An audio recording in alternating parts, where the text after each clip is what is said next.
اور قرآن یہ کہتا ہے کہ مومن کا مومن سے اعتزال اس وقت تک گنجائش نہیں ہے اس کی الگ ہونے کی جب تک آپ کا مقابل کھلے کفر پر نہ آ جائے.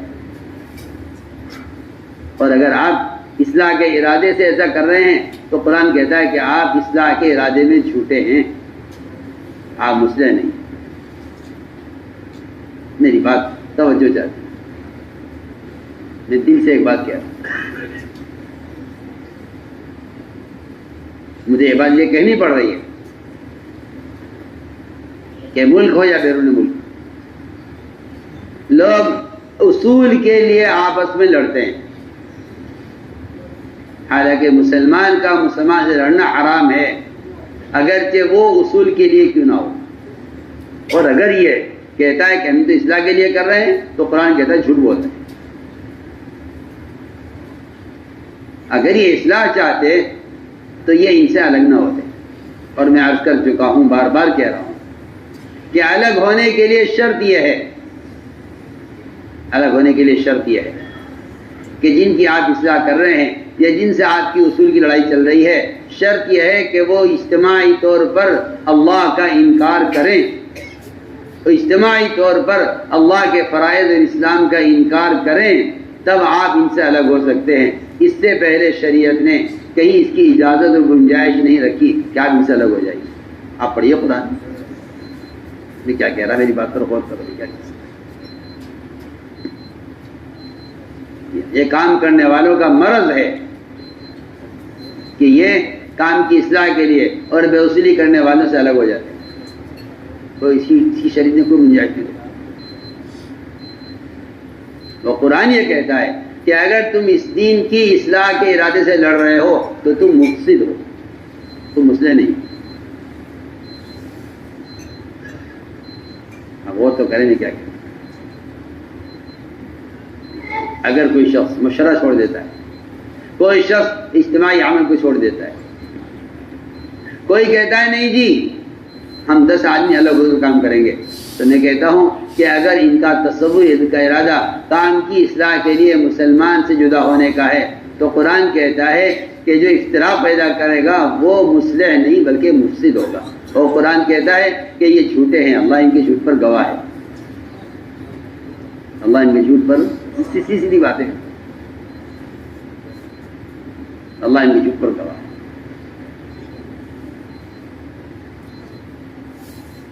خوارج نے علی رضی اللہ تعالیٰ عنہ کی اصلاح کا ارادہ کیا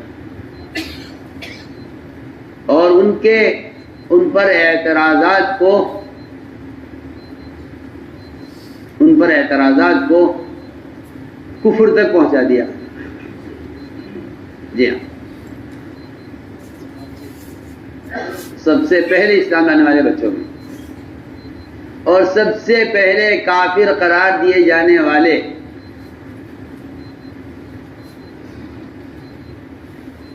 کیونکہ جب تفریق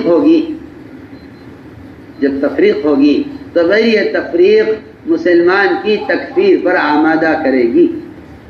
میں بہت اہم بات کہہ رہا ہوں، تو علماء سے کہہ رہا ہوں. جب تفریق پیدا ہو جائے گی تو یہ تفریق ایک دوسرے کی تکفیر پر آمادہ کرے گی. یہ کہ فرق تو جب ہوگا جب آپ ان کو کہیں کہ آپ غلط ہیں، وہ ان کو کہ آپ غلط ہیں. تفریق دو چیزوں پر آمادہ کرتی ہے، غیبت پر اور تکفیر پر.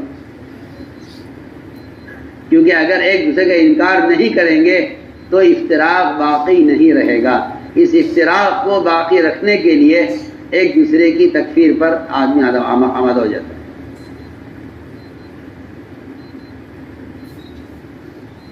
میری بات توجہ چاہیے، میں بہت اہم بات عرض کر رہا ہوں، سب سے کہہ رہا ہوں.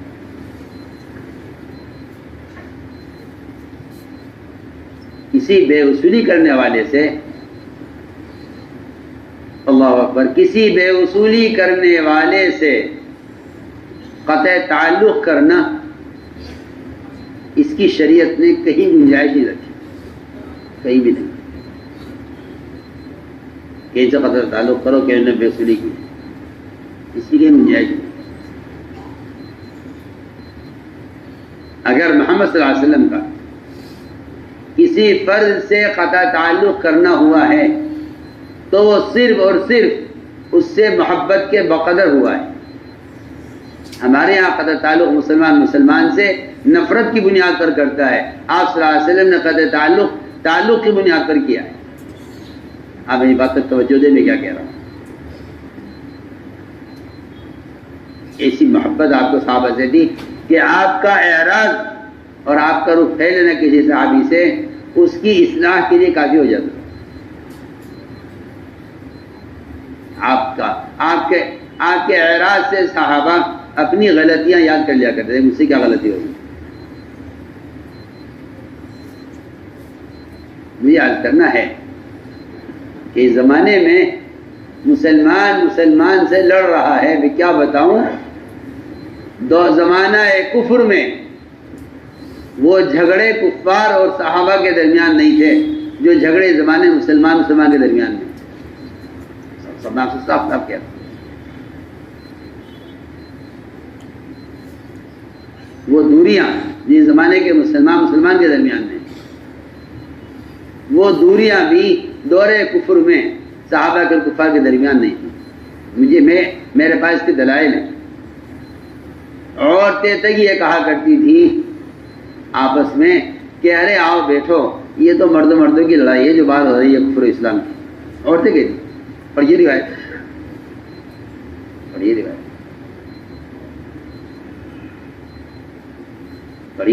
حدیث میں ہے کہ جھگڑا جو ہے وہ تو مردوں کا ہے، وہ جانے کہ کیا جھگڑا ہے کس بات میں ہے. ہم عورتوں کے درمیان تو کوئی ایسی بات نہیں ہے، حالانکہ کفر اسلام کی جنگ ہے.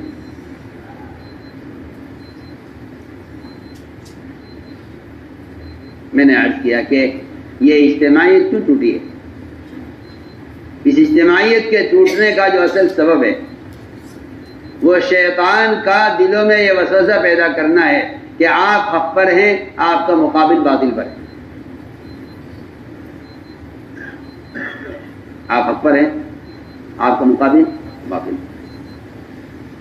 مجھے تو اس بات پر تعجب ہے کہ اس زمانے کے مسلمانوں نے معمولی چیزوں کو اور معمولی اصولوں کو آپس کے افتراق کا سبب بنا لیا، حالانکہ اسلامی مذہب حنبلی، مذہب شافعی، مذہب مالکی، مذہب حنفی، چاروں مذاہب حق ہیں. چاروں مذاہب حق ہیں، چاروں مذاہب سنت پر ہیں. ہر مذہب پر عمل کرنا سنت پر عمل کرنا ہے. لیکن باوجود ان کے اپنے دلائل کے اور باوجود ان کے اپنے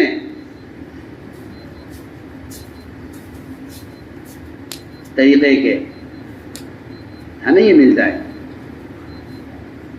امام شافعی رحمۃ اللہ علیہ نے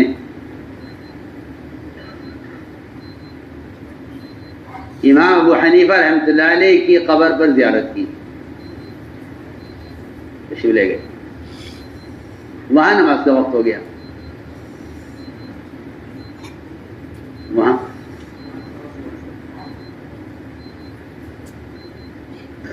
فجر کی نماز کی. نماز پڑھی اس مسجد میں، بلکہ پڑھائی امام شافعی تھے، ان کے شاگرد بھی ساتھ تھے، علاقے والوں نے بھی کہا امام صاحب آپ نماز پڑھائیں. امام شافعی رحمۃ اللہ علیہ نے نماز پڑھائی اور اپنے مذہب پر عمل نہیں کیا. بسم اللہ بھی زور سے نہیں پڑھی اور دعا اور قنوت بھی زور سے نہیں پڑھا، حالانکہ ان کے یہاں قنوت بھی جہر ہے ان کے مذہب میں اور بسم اللہ میں بھی جہر ہے. میں بہت اہم بات کہہ رہا ہوں، میں اپنی ساری بات کا خلاصہ کر رہا ہوں اس واقعے.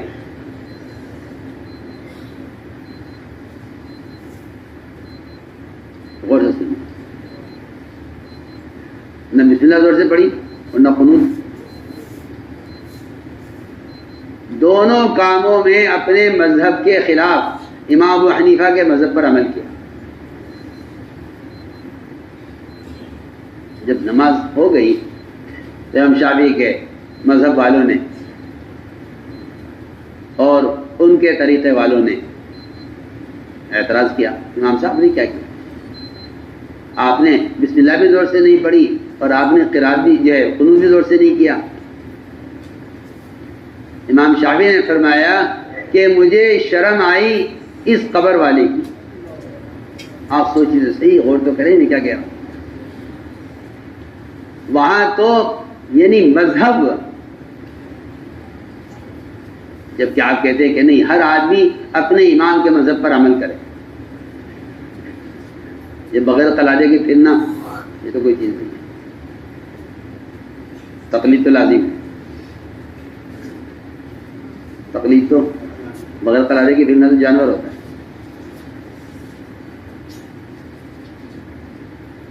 تقلید تو لازم ہے، ورنہ تو آزاد جانور ہے. میں عرض کر رہا ہوں کہ انہوں نے، امام شافعی رحمۃ اللہ علیہ نے نماز اپنے مذہب کے خلاف امام ابو حنیفہ کے مذہب پر پڑھی. لوگوں نے کہا یہ کیا کیا؟ فرمایا کہ اس قبر والے سے شرم آتی. آپ غور کیجئے، جو آدمی دنیا سے چلا گیا ہے ان کے مخالف مذہب والا ان کے مذہب پر عمل کر رہا ہے صرف ان کی قبر کے قریب نماز پڑھنے کی وجہ سے، کہ مجھے اس مرنے والے کی شرم ہے کہ مجھے یہاں ان کے مذہب کی مخالفت کرتے شرم آتی ہے. امام صاحب حالانکہ وہ مر چکے ہیں.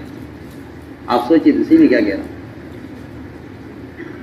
وہاں تو دوسرے مذہب والے اپنے مخالف مذہب کے طریقے کا احترام کر رہے ہیں اس کے مرنے کے بعد اپنا طریقہ چھوڑ کر. اور یہاں کام کا حال یہ ہے کہ معمولی اصولوں میں ساتھی آپس میں لڑ رہے ہیں اور کہتے ہیں آپ غلط ہے، کہتے ہیں آپ غلط ہے. میری بات پر غور کیجیے میں کیا کہہ رہا ہوں. میں بہت اچھی اور سچی مثال پیش کی ہے. اگر واقعی شعور ہے کسی میں تو وہ اس کو سمجھے گا. اگر آدمی کوئی شعوری کھو چکا ہو کیا عرض کروں. افلحت لو نادیت حیا، افلحت لو نادیت حیا ولكن لا حیاة لمن تنادی. افلحت لو نادیت حیا ولكن لا حیاة لمن. میں کہتا ہوں شعور کا مردہ ہو جانا آدمی کا بذات خود مردہ ہو جانا ہے. افلحت لو نادیت حیا ولكن لا حیاة لمن تنادی. کیونکہ تو اپنی پکار میں کامیاب ہو جاتا. افلحت لو نادیت حیا، اپنی پکار میں کامیاب ہو جاتا اگر تو کسی زندہ کو پکارتا. ولكن لا حیاة لمن تنادی، جسے تو پکار رہا ہے وہ اس میں حیات ہے ہی نہیں. اس میں حیات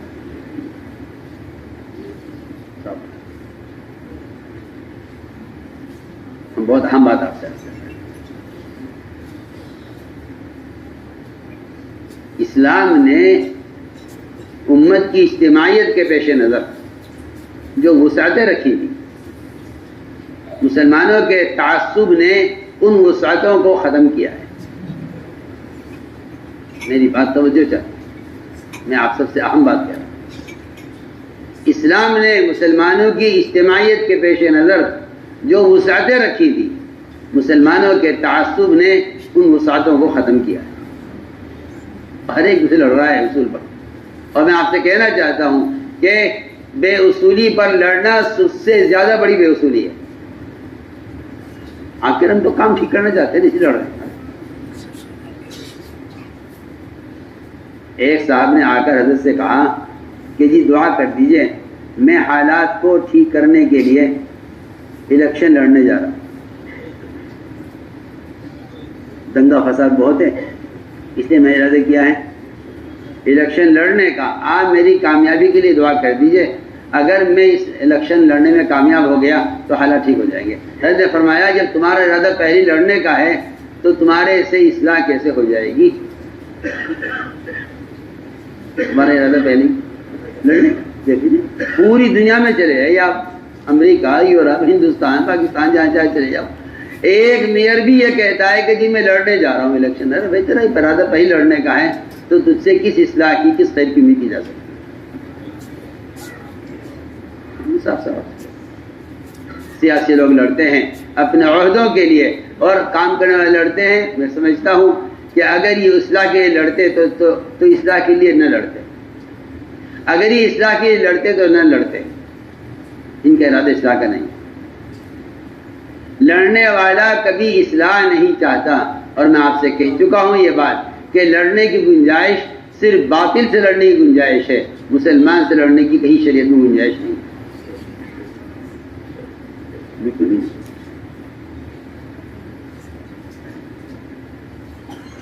تو مجھے یاد کرنا کہ دوسرا جو بنیادی اصول بتایا تھا وہی ہے امت کی اجتماعیت.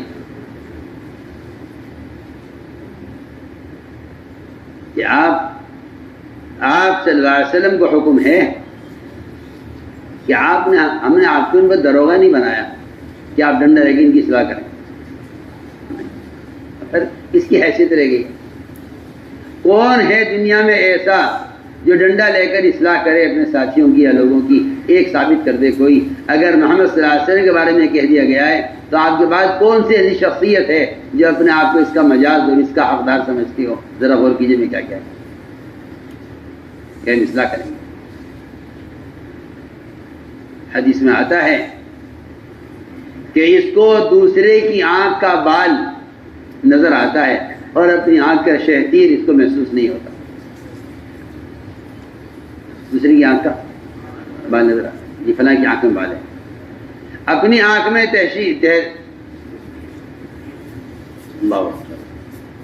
شہتیر کسے کہتے ہیں؟ یہ گاڑر ہوتے ہیں نا چھتوں کو روکنے کے لیے, اس کو شہتیر کہتے ہیں. چھت کو روکنے میں جو گاڑر لگایا جاتا ہے لوہے کا, یا بلی لگائی جاتی ہے, یا بیم ڈالا جاتا ہے, اس کو شہتیر کہتے ہیں.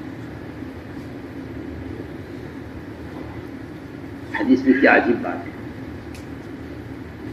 کہ دوسرے کے بے وسیلے تو آپ کو محسوس ہو رہی ہے کہ اس کی آنکھ کا بال آپ کو بہت بہت معمولی چیز, اور اپنی آنکھ کے اندر شہتیر ہے یہ محسوس نہیں ہو رہا ہے. جبکہ آدمی کی پلک کا بال ٹوٹ کر اگر آنکھ میں چلا جائے تو آدمی کی آنکھ سرخ ہو جاتی ہے, ملتا رہتا ہے, رگڑتا رہتا ہے. آپ دیکھیے کتنی تکلیف ہوتی ہے اس کی. جب تک بال نکل نہ جائے آنکھ کی پتلی سے آدمی کو سکون نہیں ہوتا.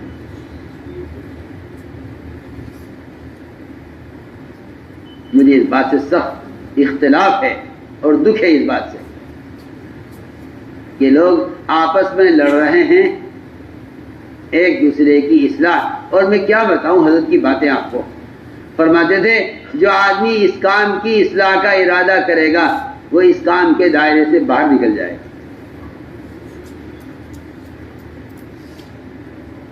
اس کام کی اصلاح کا ارادہ وہ باہر نکل جائے گا.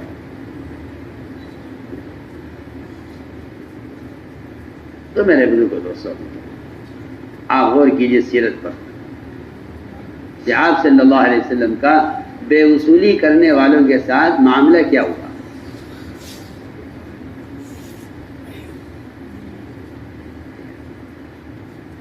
معاملہ کیا کیا آپ جانتے ہیں کہ نبی کی بعثت تعلیم کے لیے ہے. نبی کی بعثت تعلیم کے لیے. تعلیم کا مطلب یہ نہیں ہے کہ کتاب پڑھیے علم حاصل کیجیے, نہیں, یہ کچھ نہیں. تعلیم کا مطلب یہ ہے کہ اگر کوئی بے اصولی کرے تو آپ اس کو اصول کی تعلیم دیں. آپ اصول کی تعلیم دیں.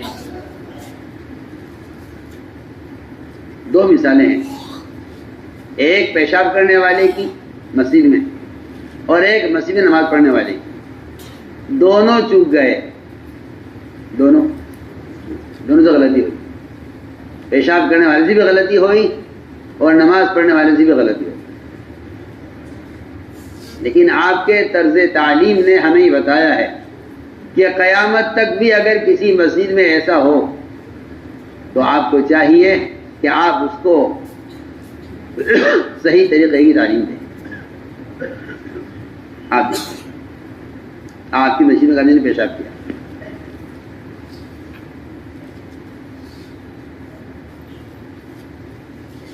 آپ کی مسجد میں ایک آدمی نے پیشاب کیا,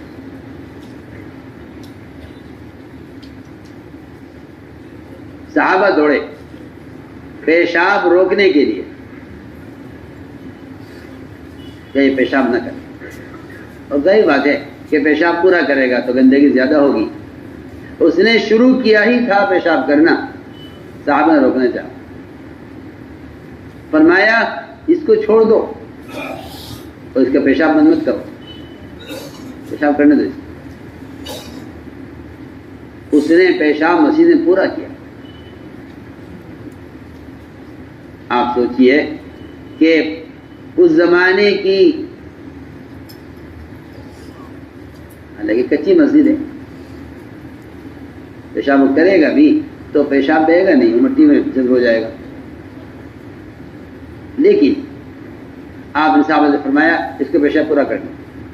اس نے پیشاب پورا کیا، کیونکہ بے اصولی کرنے والے کے ساتھ اگر معاملہ شفقت کا نہیں ہے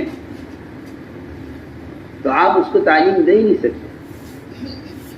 اس نے آپ نے اس کو تعلیم دینے سے پہلے ہی اس کو اپنا مقابل بنا لیا ہے، اس کو الزام دے کر. اس زمانے میں آپ دیکھیں گے کہ ایک دوسرے کو الزام دیتے ہیں اصلاح سے پہلے. ہاں، اور یہ حدیث میں صراحتاً کہہ دیا گیا ہے کہ اگر کوئی شخص منکر کرنے والے کے علاوہ کسی اور کو اس کی غلطی کی خبر کسی اور کو کرتا ہے تو یہ آدمی مصلح نہیں. ارے میں بہت اہم بات کیا، کوئی شخص اگر غلطی کرنے والے کے علاوہ کسی دوسرے سے کہہ رہا ہے کہ فلاں ایسا کر رہا ہے تو یہ آدمی مفسد ہے، مصلح نہیں. اس کو ڈبل گناہ ملے گا، اس کو ڈبل گناہ ملے گا. ایک گناہ ملے گا غیبت کا، ایک گناہ ملے گا، میری بات توجہ سنو جا کر. ایک گناہ ملے گا غیبت کا، منکر کرنے والے کے علاوہ کسی اور کو اس کے منکر سے باخبر کرنا غیبت ہے.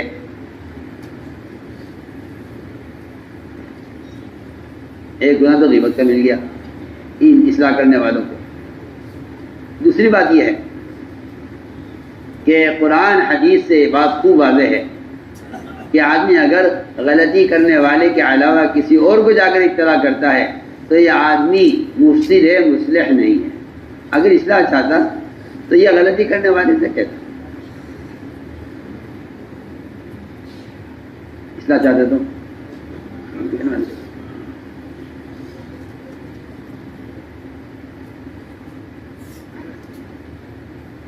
مجاہد امت اور فدائے ملت حضرت مولانا اسعد مدنی رحمۃ اللہ تعالی علیہ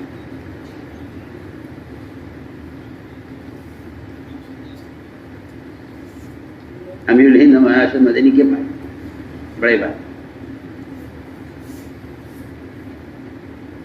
بنگلہ دیش تشریف لے گئے، جانا ہوتا رہتا تھا. سفر کے دوران کسی مسجد میں راستے میں نماز پڑھنے لگی. کسی مسجد میں نماز ہو رہی تھی، جا کر امام میں شریک ہو گئے. نماز ہو گئی، اس مسجد کے امام صاحب نے مجھے خود سنایا واقعہ،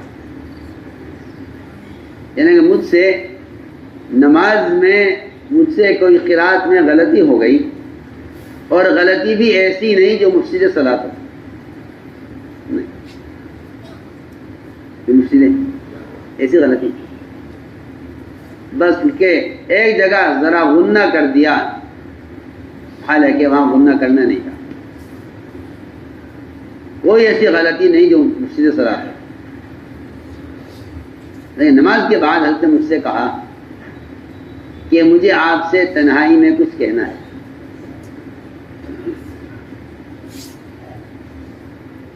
میں ایک طرف آ گیا، حضرت سے میں نے کہا فرمائیں کیا بات. حضرت کے ساتھ جو لوگ تھے وہ ساتھ کھڑے ہوئے تھے. انہوں نے فرمایا بھائی یہاں نہیں، آپ یہ لوگ کھڑے ہوئے الگ کہیں چلو. کیا بات ہے ایسی؟ پھر ایک طرف کو ہوئے تو وہاں بھی لوگ کھڑے ہوئے تھے. تو میں لگے نہیں تمہارا حجرہ نہیں ہے یہاں. کہ نہیں میرا حجرہ ہے ادھر مسجد کے ساتھ. فرمایا میں حجرے میں چلا. حضرت کے جو رفقا ساتھ تھے سفر کے ان کو بھی باہر بٹھا دیا. اور وہ سوچ رہے کہ یہ کون آدمی ہے, حضرت کا کیا تعلق ہے اس سے. کمرے میں گئے, دروازہ بند کیا, امام صاحب سے فرمایا کہ آپ نے سورہ والتین پڑھی ہے اور اس میں آپ نے غلط جگہ غنہ کر دیا ہے, اور قرآن اس طرح نہیں اس طرح پڑھا جائے. حضرت آپ نے کیا کیا؟ آپ وہیں بتا دیتے مجھے. فرمایا نہیں, میں اگر تمہیں تمہارے مقتدیوں کے سامنے کہتا کہ تمہاری قرات میں غلطی ہے تو تمہارے مقتدیوں کا تم سے اعتماد ختم ہو جاتا. یار کیا لوگ تھے. اللہ اکبر. میں باہر اعلان کر دوں یہ امام صاحب نماز غلط پڑھا رہے ہیں. امت میں یوں نماز کی رغبت نہیں ہے, جو پڑھتے ہیں وہ آپ سے بدزن ہو جائیں گے. اس لیے میں نے یہ اہتمام کیا کہ میں آپ کو آپ کی قرات میں غیر مفسد صلاۃ غلطی کو بتانے کے لیے آپ کو کمرے میں اس لیے لایا ہوں تاکہ آپ کے مقتدیوں کے سامنے میں آپ کو نہ ٹوکوں. اس سے ایسا نہ ہو کہ آپ کے مقتدی آپ کی نماز سے بدزن ہو جائیں. اسے کہتے ہیں اسلام. لیکن یاد رکھنا ہماری بات, جب مسلمانوں میں تعصب پیدا ہو جائے گا, جب ایک دوسرے کی علمی اور عملی خدمات سے حسد پیدا ہو جائے گا تو اس کا کوئی کام نہیں رہے گا. یہ بیچارہ منکر کو دیکھے گا کسی کے ہوگا یا نہیں ہوگا, لیکن اس کا شور مچائے گا صرف اس لیے کیونکہ وہ چاہتا ہی یہ ہے کہ اس کام کو روکا جائے, اس کام کو چلایا جائے گا. صاف سے بحث کر. جب حسد پیدا ہو جاتا ہے تو پھر واقعی میں کہتا ہوں کہ حسد سے بڑھ کر آپس میں فرقے اور آپس میں جماعتیں بننا ہے, اصل حسد سے بھی ہوتا ہے. میں بہت اہم بات ہے. چنانچہ آپ پڑھیے یہ روایت کہ جس نے پیشاب کیا مسجد میں, آپ صلی اللہ علیہ وسلم نے فرمایا کہ اس کو پیشاب پورا کرنے. جب وہ پیشاب کر کے فارغ ہوا تو اس کی بے اصولی کو ساتھیوں کی نظر میں چھوٹا کیا.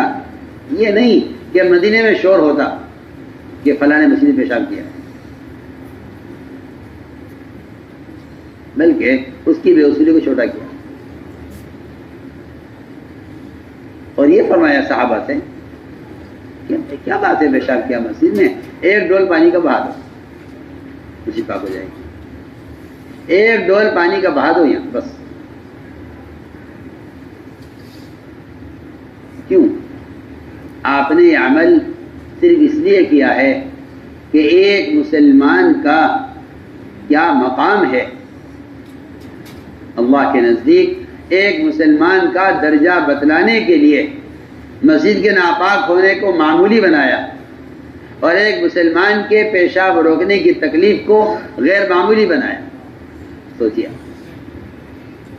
یہ نہیں مسجد کا احترام کرو اور مسجد کا ادب کرو اور ایک مسلمان کو تکلیف پہنچائی جائے کہ نہیں, اور ہو کے سکتا ہے جب ساری دنیا کی مسجدیں بیت اللہ سے ادنا ہیں اور ایک مسلمان بیت اللہ سے اعلیٰ ہے, تو آپ اس سے اندازہ کر لیجئے کہ اس مسلمان کو پیشاب روکنے یا ڈانٹ ڈپٹ کرنے کی کہاں گنجائش ہے, کیونکہ ایک مسلمان کا درجہ بیت اللہ سے اونچا ہے. صحیح حدیث. آپ نے بیت اللہ کو مخاطب کر کے کہا تھا کہ ایک مسلمان کا درجہ تجھ سے اونچا ہے, تیری حرمت واجب ہے اور تیری خوشبو عمدہ ہے, سب کچھ صحیح, لیکن میں پھر تجھ سے کہتا ہوں کہ ایک مسلمان کا مقام تجھ سے اونچا ہے. میرے دوستوں بزرگوں, ہم دین کی تعلیم اور اصول کی تعلیم دینے میں نبوت کے طریقے سے, میں کہتا ہوں قسم کھا کر, سب کے سب اس سے ہٹے ہوئے ہیں. انہیں آپس میں لڑنے کا ایک عنوان ملا ہوا ہے اصلاح, اور لڑائی کو اصلاح کا عنوان بنانا فساد ہے, اصلاح نہیں. سنو میں کیا کہتے ہیں. آپ نے فرمایا کہ کیا کر رہے, بیٹھ جاؤ. آپ نے فرمایا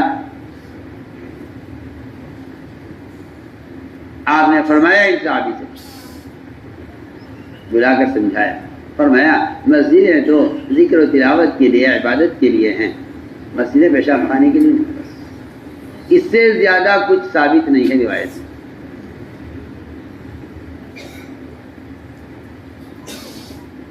تو میں نے عرض کیا کہ بے اصولیاں ہوں گی لوگوں سے، بے اصولیاں ہوں گی لوگوں سے، اس لیے کہ یہ فرشتے نہیں ہیں کہ ان سے کوئی ان میں کوئی عیب نہ ہو، فرشتے نہیں ہیں کہ یہ نافرمانی نہ کریں، انسان ہے۔ تو یہ فرمایا کہ غلطی کرنے والے کے ساتھ چند کام ضروری ہے۔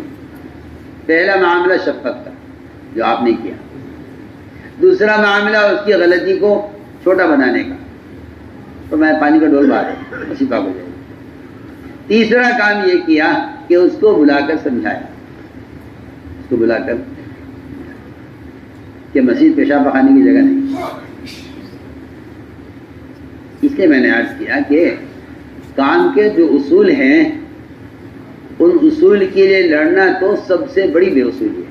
میں سمجھتا ہوں جو آدمی دماغ سے فسادی ہوگا وہ اصول کے لیے لڑے گا، یہ آدمی کا فسادی ہونے کی علامت ہے۔ آپ یہ مت سمجھیے کہ آپ کو بڑا احساس ہے دین کے مٹنے کا اور آپ کو بڑا غم ہے بے اصولی کا، آپ ذہن سے نکال دیجیے۔ جو آدمی اصول کے لیے لڑ رہا ہے وہ فسادی ہے اور فساد ہی چاہتا ہے۔ کیا چاہتا ہے؟ فساد ہی چاہتا ہے، وہ فساد ہی چاہتا ہے۔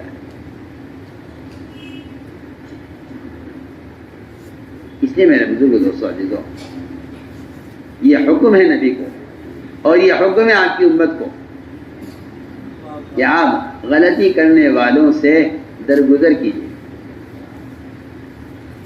اس لیے کہ غلطی کرنے والے کو صحیح بات کے مذاکرے کی ضرورت ہے، صحیح بات کی مذاکرے کی ضرورت ہے، اور مذاکرے کی ضرورت پھر مذاکرے کی ضرورت ہے۔ اگر آپ مذاکرہ کر چکے ہیں ایک مرتبہ تو ہمیشہ مذاکرے کی ہی ضرورت ہے، مواخذے کی گنجائش نہیں ہے، اس کی پکڑ کی جائے اب نہیں۔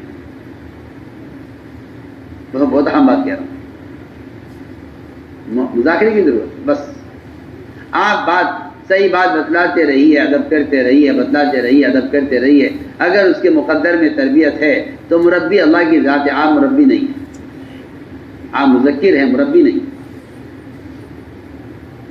آپ اللہ مربی ہے اور بندہ مذکر ہے، آپ کے ذمہ تذکیر ہے، تربیت اللہ کے ذمہ ہے۔ نہ آپ تربیت کے اہل ہیں اور نہ آپ کو تربیت کا ٹھیکہ دیا گیا ہے، بالکل نہیں کہ ہم ان کی اصلاح کے لیے کر رہے ہیں۔ تم ان کی اصلاح کے لیے کر رہے ہو، تمہاری اصلاح کون کرے گا؟ ہاں بہت اہم بات ہے، تمہاری اصلاح کون کرے گا اگر تم ان کی اصلاح کر رہے ہو؟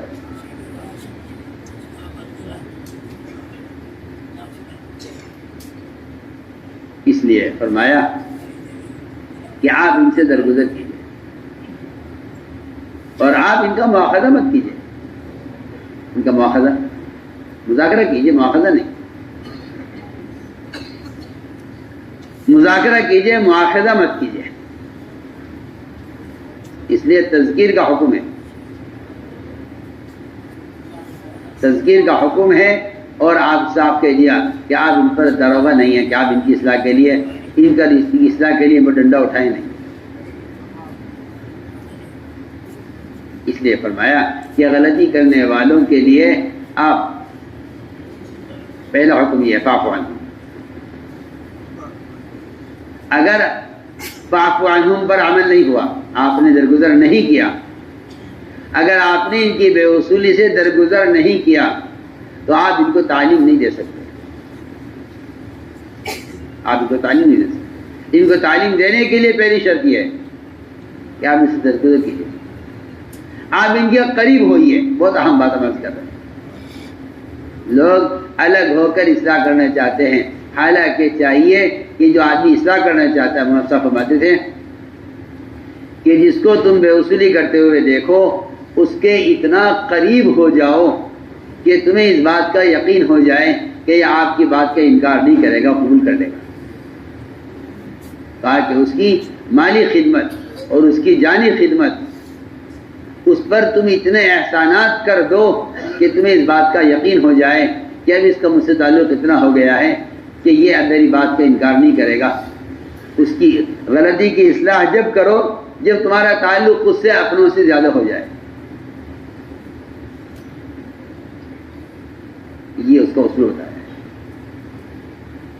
اس لیے فرمایا پہلا حکم یہ ہے فاعف عنہ، کیا آپ ان سے درگزر کیجیے۔ دیکھو میرے دوستو عزیزو، صحابہ کرام سے بڑی بڑی غلطیاں ہوئی، بڑی بڑی غلطیاں، بڑی بڑی غلطیاں صحابہ سے ہوئی۔ کتنے مواقع ایسے ملیں گے آپ کو سیرت میں، عمر رضی اللہ عنہ اجازت طلب کی کہ اجازت دیجیے کہ میں اس منافق کو قتل کروں۔ کتنے موقع ایسے ملیں گے۔ زید بن ثعلبہ نے جب آپ صلی اللہ علیہ وسلم کا گریبان پکڑا اور آپ کو دھکا دیا اور آپ سے اپنے قرض کا مطالبہ، قرض کی ادائیگی کی مدت سے 3 دن پہلے کیا، تو عمر نے چاہا کہ اسے قتل کر دیں، لیکن اصول یہ بتایا آپ صلی اللہ علیہ وسلم نے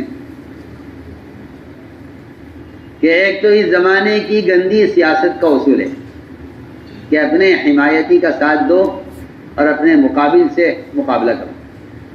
اس سے پارٹیاں بنتی ہیں، امت نہیں بنتی، اس سے پارٹی مقابل کا مقابلہ کرنا اور حمایتی کا ساتھ دینا، یہ سیاست، یہ سیاسی مزاج ہے۔ یہ سیاسی مزاج ہے کہ جو ہمارا ساتھ دیں گے ہم ان کا ساتھ دیں گے، جو ہمارا مقابلہ کریں گے ان کا مقابلہ کریں گے، یہ سیاسی مزاج ہے۔ لیکن نبوت کا مزاج یہ ہے کہ جو ہمارا ساتھ دیں ان کو آپ دبائیں، جو ہمارا ساتھ دیں ان کو آپ دبائیں، اور جو آپ کا مقابلہ کریں آپ ان کو نوازیں۔ آپ دیکھیے اس قصے میں کہ زید بن ثعلبہ نے جب آپ کو دھکا دیا دیوار کے ساتھ اور آپ کا گریبان پکڑا اور آپ کو بدمعاملہ کہا تو عمر نے تلوار نکالی کہ میں اسے قتل کر دوں۔ آپ نے حضرت عمر کو دبایا، بجائے اس کے کہ آپ حضرت عمر سے خوش ہوتے کہ مجھ سے محبت کرنے والے ہیں، میرے لوگ ہیں۔ فرمایا عمر یہ تم نے کیا کیا؟ تمہیں چاہیے تھا مجھ سے کہتے میں اس کا حق ادا کروں، اتنی بڑی بات ہے۔ آج اگر کوئی آدمی ایسا کرے گا نا تو لوگ اسے بے عقل اور ناسمجھ اور بدھو کہیں گے کہ بڑا بیوقوف آدمی ہے، ان کے اپنے آدمی پر جان دیتے ہیں اور یہ اپنے آدمیوں کو دباتے ہیں۔ محمد صلی اللہ علیہ وسلم کا اصول یہ ہے کہ اجنبیوں کو نوازنا، اپنوں کو دبانا، اور یہ کام کو اصول ہے کہ اپنوں کو تو کچلا جائے گا اور نئے لوگوں کو نوازا جائے گا، ستانے والوں کو نوازا جائے گا، ساتھ دینے والوں کو مال سے محروم کیا جائے گا۔ یہ ملتا ہے سیرت میں۔ آپ نے غنائم کے جتنی جو حنین کے غنائم آئے تھے، سارے غنائم، سارا مال آپ نے تقسیم کیا، کفار میں، مشرکین میں، طلقاء میں، مکہ مکرمہ سے آپ کو جنہوں نے نکالا ہے ان پر آپ نے مال خرچ کیا۔ انصار کو آپ نے کچھ نہیں کیا، یہ بتانے کے لیے کہ نہیں، تالیف قلب کے محتاج پرانے نہیں ہوتے، تالیف قلب کا محتاج نیا آدمی ہوتا ہے، تالیف قلب کا محتاج نیا۔ اگر کوئی پرانا یہ کہتا ہے کہ مجھے پوچھا نہیں گیا، میں قسم کھا کر کہتا ہوں کہ وہ آدمی نیا ہے، پرانا نہیں، وہ نیا۔ شکایت لوگوں کی ہے، ہمیں پوچھتے نہیں، ہمیں بلاتے نہیں، مشورہ ہوا ہمیں نہیں بلایا گیا، بیان ہوا ہمیں نہیں پوچھا گیا۔ اچھا، اگر آپ تالیف قلب کے منتظر ہیں تو آپ بالکل تبلیغ میں نئے آدمی ہیں، پہلے دن آپ آئے۔ ورنہ میرے دوستو عزیزو، مخلصین کی علامت بیان کی گئی ہے حدیث میں کہ مخلصین وہ لوگ ہوتے ہیں کہ اگر وہ غائب ہو جائیں تو کوئی ان کو تلاش نہ کرے، اور اگر وہ موجود ہوں تو ان کا کوئی اہتمام نہ کرے، کوئی ان کی پرواہ نہ کرے۔ یہ مخلصین کی علامت دیکھی حدیث میں۔ ان غابو لم یفتقدوا، اگر غائب ہو جائیں تو کوئی تلاش نہ کرے فلاں صاحب کہاں ہیں. جو اللہ کے یہاں مقبول ہوتے ہیں وہ بندوں میں مفقود ہوتے ہیں. جو بندوں میں مقبول ہوتے ہیں وہ سمجھتے ہیں کہ ہماری قبولیت انسانوں میں ہے، ایسے لوگ عند اللہ مقبول نہیں ہوا کرتے. اس بہت اہم بات ہے، اس لیے کہ شہرت قبولیت میں بڑا فرق ہے. آدمی مشہور ہو مقبول ہو ضروری نہیں ہے. مشہور ہونا ہوتا ہے بندوں کے درمیان اور مقبول ہونا ہوتا ہے اللہ کے یہاں. اس لیے شہرت سے قبولیت کا دھوکہ بھی لگ جاتا ہے. شہرت سے قبولیت کا دھوکہ لگ جاتا ہے. شہرت سے قبولیت کا دھوکہ لگ جاتا ہے. ورنہ حدیث میں آتا ہے کہ بہت سے لوگ ایسے ہیں کہ لوگ انہیں دروازے دھکے دیتے ہیں اور لوگ ان کی پرواہ نہیں کرتے، حالانکہ اللہ کے نزدیک ان کا درجہ اور مقام یہ ہوتا ہے کہ اگر وہ کسی بات میں قسم کھا بیٹھیں تو اللہ ان کے کہنے پر، ان کی چاہت پر ان کی قسم کو پورا کر دیں، ان کی چاہت کے مطابق فیصلہ کریں. اللہ کے یہاں ان کا یہ مقام ہوتا ہے. لو اقسم علی اللہ لا برہ. تو ہم نے عرض کیا کہ اصولی بات ہے کہ آپ درگزر کی، آپ درگزر کی، فاعف عنہ، آپ درگزر کی. چنانچہ آپ صلی اللہ علیہ وسلم نے حضرت عمر کو دبایا کہ عمر تم نے کیا کیا؟ تمہیں چاہیے تھا اس کو اس کا حق دیتے اور مجھے اور اس کو مطالبہ کرنے کا اسلامی طریقہ بتلا دیا. اسلام میں اپنے حق کے مطالبے کا طریقہ یہ ہے. کس نے بند کیا؟ یہ کولر چلاؤ، چلا کیا کولر چلا دو. فرمایا کہ تمہیں عمر یہ تم نے کیا کیا؟ سنو ادھر دیکھو میری طرف. فرمایا کہ جاؤ اس کو اس کا حق دو اور اس کو اس کے قرض کے علاوہ 20 صاع کھجوریں مزید دینا. 60-70 کلو کھجوریں بنتی ہوں. جی ہاں، احسان کرنے کا وقت وہ وقت ہے جس وقت آپ کو کوئی ستا رہا ہو. احسان کرنے کا وقت جب ہے جب آپ کو کوئی ستا رہا ہو. جی ہاں، تو وہ اہم بات ہے. جس وقت آپ کو کوئی ستا رہا ہے وہ وقت آپ کے احسان کرنے کا ہے. تو میں نے عرض کیا کہ یہ آپ صلی اللہ علیہ وسلم نے یہ تعلیم دی. آپ نے یہ تعلیم دی کہ جاؤ ان کو ان کا حق دو اور ان کو 20 صاع کھجوریں زیادہ دو. یہ زید بن ثانہ کے اسلام لانے کا سبب یہ بنا ہے کہ اذیت دینے والوں میں سے درگزر، اور درگزر نہیں بلکہ ان پر احسان. تو میں نے عرض کیا کہ یہ تھا امت کے بننے کے اصول یہ تھے کہ آپ صلی اللہ علیہ وسلم نے یہ معاملہ ان کے ساتھ کیا. اس کے علاوہ ایک موقع پر تو ایسا ہوا کہ حاجب بن ابی بلتع رضی اللہ تعالیٰ عنہ نے آپ صلی اللہ علیہ وسلم کے مکہ مکرمہ پر حملہ کرنے کے ارادے کو اور آپ کی مکہ مکرمہ پر حملہ کرنے کی تیاری کو مشرکین کو اس کی خبر کر دی. بہت بڑی بات. نعوذ باللہ جاسوسی نہیں تھی مگر بظاہر جاسوسی تھی. سنو میں کیا کہہ رہا ہوں.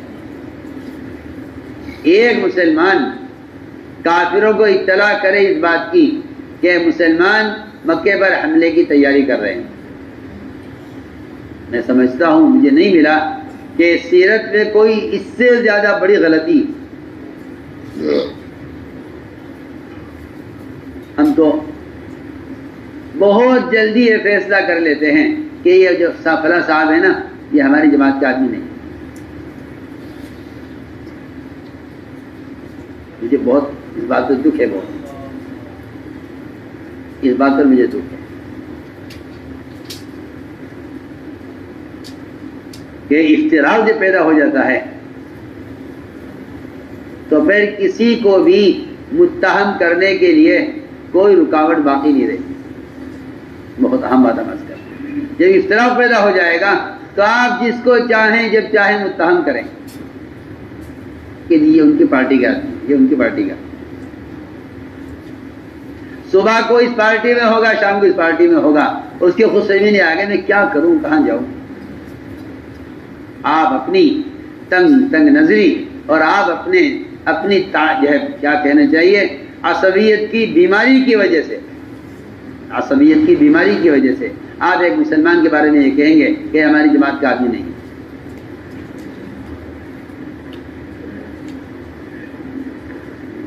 قرآن تو یہاں تک کہتا ہے، قرآن تو یہاں تک کہتا ہے کہ اگر کوئی مشرک جس کو تم مشرک سمجھ رہے ہو، کافر سمجھ رہے ہو، جس کو تم کافر سمجھ رہے ہو، مشرک سمجھ رہے، اگر وہ مشرک تمہیں ملے اور وہ تمہیں کہے السلام علیکم تو تم اس سے بھی یہ مت کہنا کہ تو مسلمان نہیں ہے. سنو نے کیا کہہ رہا، قرآن کی آیت کا ترجمہ کیا ہے. اللہ تعالیٰ نے سارے ایمان والوں کو مخاطب کر کے کہا یا ایھا الذین آمنو، اے ساری دنیا میں بکھرے ہوئے مسلمانوں، اذا ضربتم فی سبیل اللہ، جب تم اللہ کے راستے میں جماعت میں نکلے ہوئے ہو، فتبینوا، تو دیکھو ذرا دھیان توجہ کے ساتھ چلنا، ایسا نہ ہو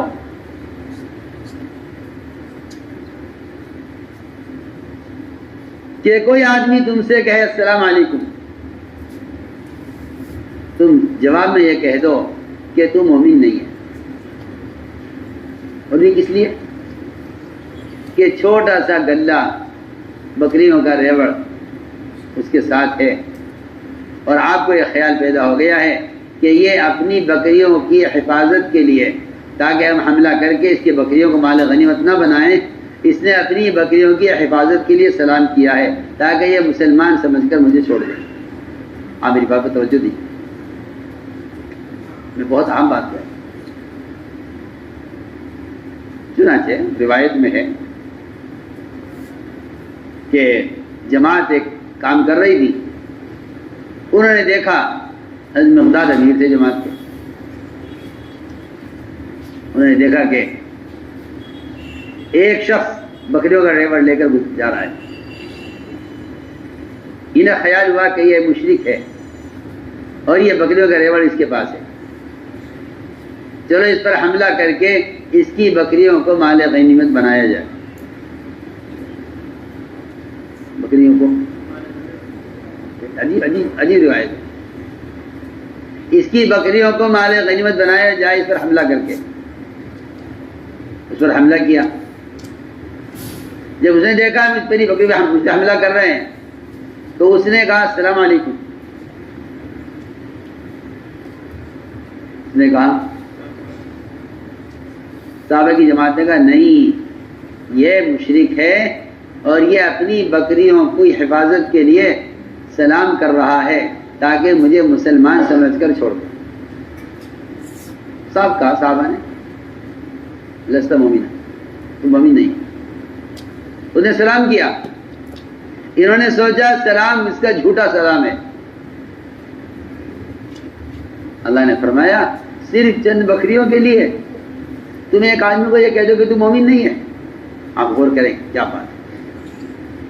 اللہ نے اس پر قرآن نازل کیا کہ جس طرح یہ بکریوں والا اپنے ایمان کو چھپانے کے لیے تمہیں سلام کر رہا ہے، سنو، فرمایا تمہارا حال بھی تو یہی تھا. تمہیں جب کام مل گیا ہے اور تمہیں فتوحات حاصل ہو گئی ہیں اور مدینہ تمہارا مرکز بن گیا ہے، اب تم باہر نکل کے یہ کہتے ہو لوگوں سے کہ تم ہماری جماعت میں سے نہیں ہو. میں تو اس آیت سے حیران ہو گیا پڑھ کے. اب تم یہ کہتے ہو اللہ نے اگر تم پر احسان کر دیا، تمہاری اجتماعیت کو برقرار کر کے اور تمہاری اکثریت کو برقرار کر کے اور تمہاری مرکزیت کو قائم کر کے اگر اللہ تم پر احسان کر دیا، تو تم بھول گئے اپنا وہ زمانہ جب تم مکے میں کفار سے اپنے ایمان کو چھپاتے تھے؟ اگر آج تمہیں کوئی مسلمان مل جائے ایسا جو اپنے ایمان کو چھپا رہا ہے، تو تم یہ کہتے ہو کہ لست مومن، اگر تم مومن نہیں ہے۔ کذالک کنتم من قبل، ارے تمہارا بھی حال یہی تھا جو آج اس کا ہے، قرآن کہہ رہا۔ فتبینوا، اس پر غور کرو، قرآن کہہ رہا۔ میں نے بہت اہم مثال آپ کو، بڑی اچھی مثال دیا آپ کو۔ وہاں تو ایک کافر کو اس خیال سے کہ یہ کافر ہے اور اس کی بکریوں کی حفاظت کے لیے سلام کر رہا ہے، آپ نہیں کہہ سکتے لست مومنہ، کیا مومن نہیں ہے؟ کہاں تو وہ معیار تھا، اور کہاں مسلمان گرتے گرتے گرتے گرتے یہاں پہنچ گیا کہ کل جو ان کے ساتھ کام کرتے تھے آج یہ کہتے ہیں یہ ہماری جماعت کے آدمی نہیں ہے۔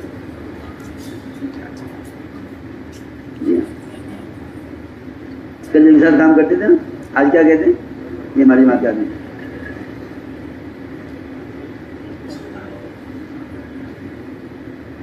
کل تک جو ان کے ساتھ کام کرتے تھے آج یہ کہتے ہیں ہماری جماعت کے آدمی نہیں۔ قرآن تو یہاں تک کہہ رہا ہے کہ تم کسی کافر کو کافر مت کہو۔ لو جی، تم کسی کافر کو کافر مت کہو۔ اور یہ یہاں پہنچ گئے ہیں کہ یہ کل کے اپنے ساتھی کہتے ہیں یہ ہماری جماعت میں سے نہیں ہے۔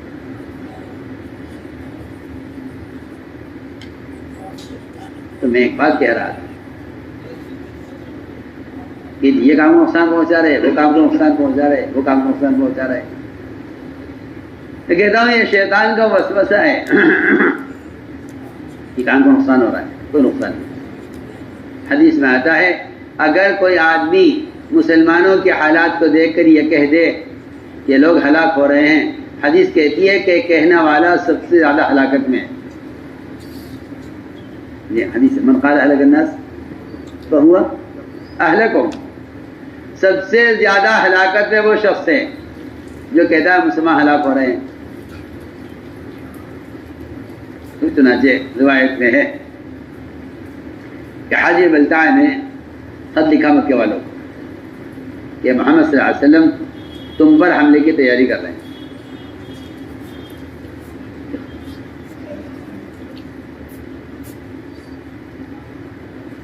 ادھر یہ خط چلا، ادھر آسمان سے وحی آ گئی آپ کو کہ ایک عورت یہ خط لے کر روانہ ہوئی ہے اور ابھی روضہ خاک پر وہاں سے گزر رہی ہے۔ یہ وحی آیا، آپ نے فوراً 2 صحابہ کو بھیجا تیز گھوڑا دے کر کہ جاؤ ایک عورت تمہیں ملے گی فلاں مقام پر، اس سے خط لے کر آؤ۔ کہ جا کے اس سے کہا خط نکال دے۔ کیسا خط؟ میرے پاس کوئی خط نہیں ہے۔ کہ نہیں، خط نکال دے، اللہ کے نبی کے پاس سچی ہے۔ اس نے اپنے بالوں میں سے خط نکال کر دیا، وہ آ کر کھلا خط، اس خط میں لکھا ہوا تھا کہ محمد صلی اللہ علیہ وسلم تم پر ایسا سیلاب لے کر آ رہے ہیں صحابہ کا، اور ایسا کہنا چاہیے کہ جیش لے کر آ رہے ہیں کہ تمہیں بہا کر لے جائے گا، وہ تمہاری گھوٹیاں بنا دے گا۔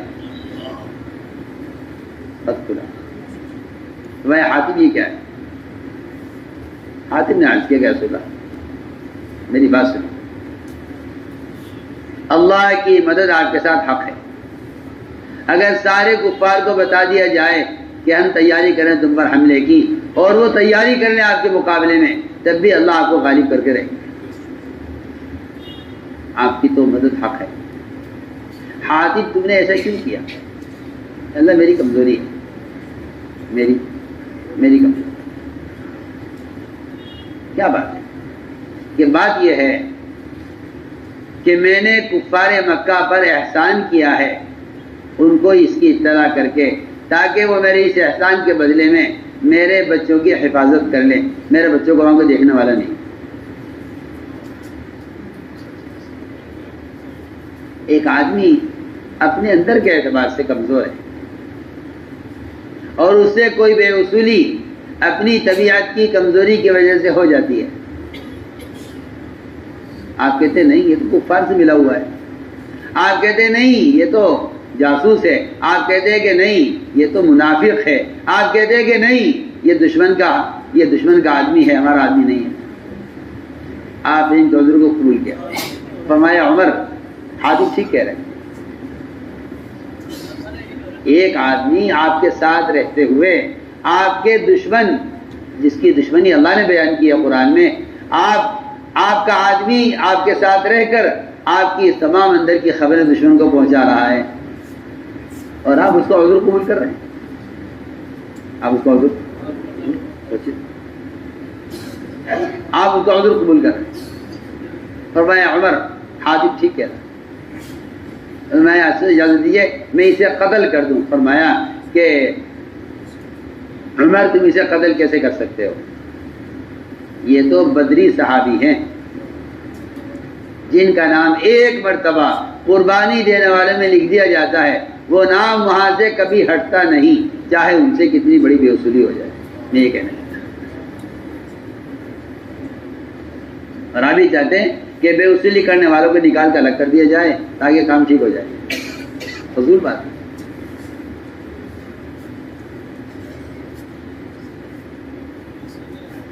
ایک علاقے کی شورا بن رہی تھی،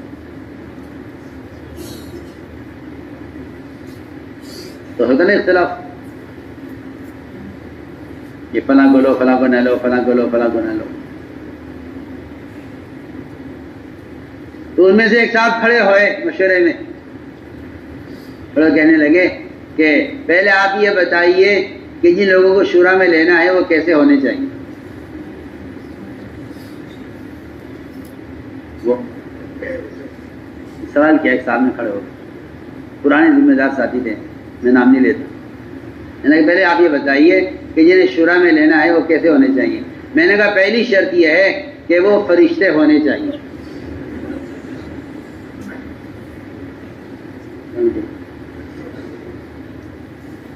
فرشتے ہونے چاہیے، پہلی شرط ہے. باقی شرائط بعد میں دیکھیں گے. پہلی شرط یہ ہے کہ شورا کے حضرات سب فرشتے ہونے چاہیے، یہ پہلی شرط ہے. وہ بیچارے خاموش ہو کر بیٹھ گئے. میں نے بہت پوچھا، میں نے کہا بولیے تو صحیح، کہنے لگے نہیں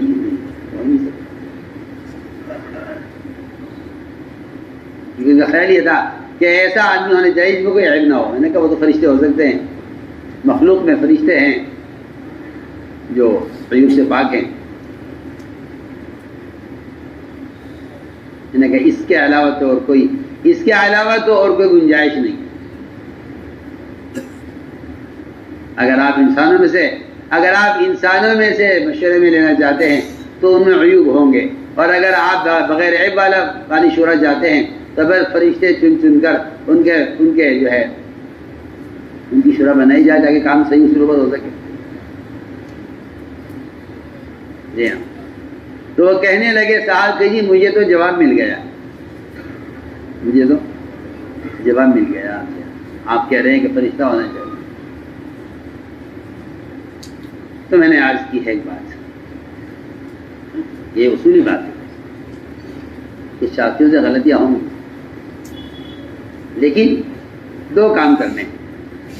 ایک غلطی کی اچھی تعویل کرو تاکہ مسلمان کا گناہ ثابت نہ ہو.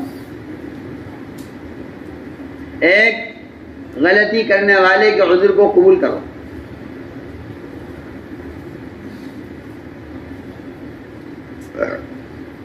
اعتراض کرنے والے کے عذر کو بھی قبول کرنا چاہیے.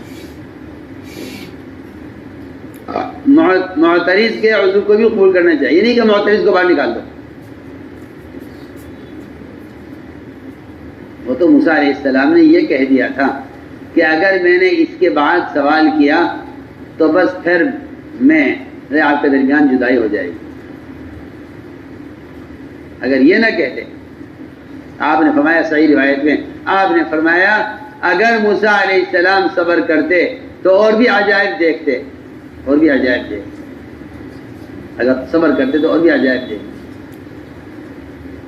لیکن خود کہہ دیا موسیٰ علیہ السلام نے،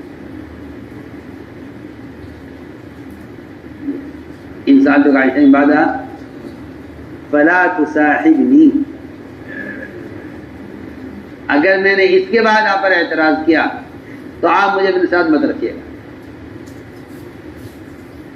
آپ نے فرمایا کہ موسیٰ علیہ السلام نے جلدی کی ہے، اگر صبر کرتے تو اور بھی عجائب دیکھتے. میں عرض کرنا چاہتا ہوں کہ معترض کے عذر کو قبول کرو، معترض کے عذر کو قبول کرو اور غلطی کرنے والے کے عذر کو بھی قبول کرو. معترض سے اعراض کرنے کی گنجائش نہیں ہے. یہ جو ہے نا عارض عن الجاہلین، لوگ اس میں سمجھتے ہیں کہ جاہلوں سے اعراض نہیں. عارض عن الجاہلین سے صرف کفار مراد ہیں،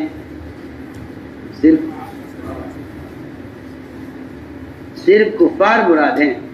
اور اس کا بھی مطلب یہ نہیں ہے کہ آپ کفار سے رخ پھیر لیجئے، اعراض کیجئے، نہیں، اعراض مراد نہیں ہے. بلکہ عارض عن الجاہلین کا مطلب یہ ہے کہ آپ ان سے بھیڑیے مت، آپ ان سے بھیڑیے مت. جی عارض بھیڑیے مت ان سے. میں بہت اہم بات کیا، عارض کا مطلب نہیں آپ ان سے رخ پھیر لیجیے، آپ ان سے بھیڑیے مت. ورنہ محمد صلی اللہ علیہ وسلم تو ہر انسان کو جاننے سے بچانے کے لیے آئے ہیں. اگر وہ کفار سے اعراض کر کے رخ پھیر کر بیٹھ جائیں تو آپ کی بعثت کا مقصد کیا ہوا؟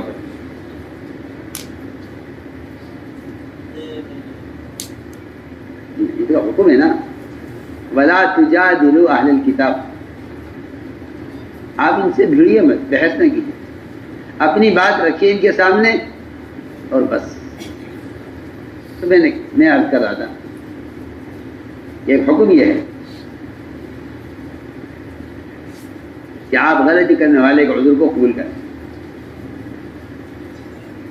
ایسی بے شمار مثالیں ہیں حدیثوں میں کہ آپ نے غلطی کرنے والے کے عذر کو قبول کر لیا.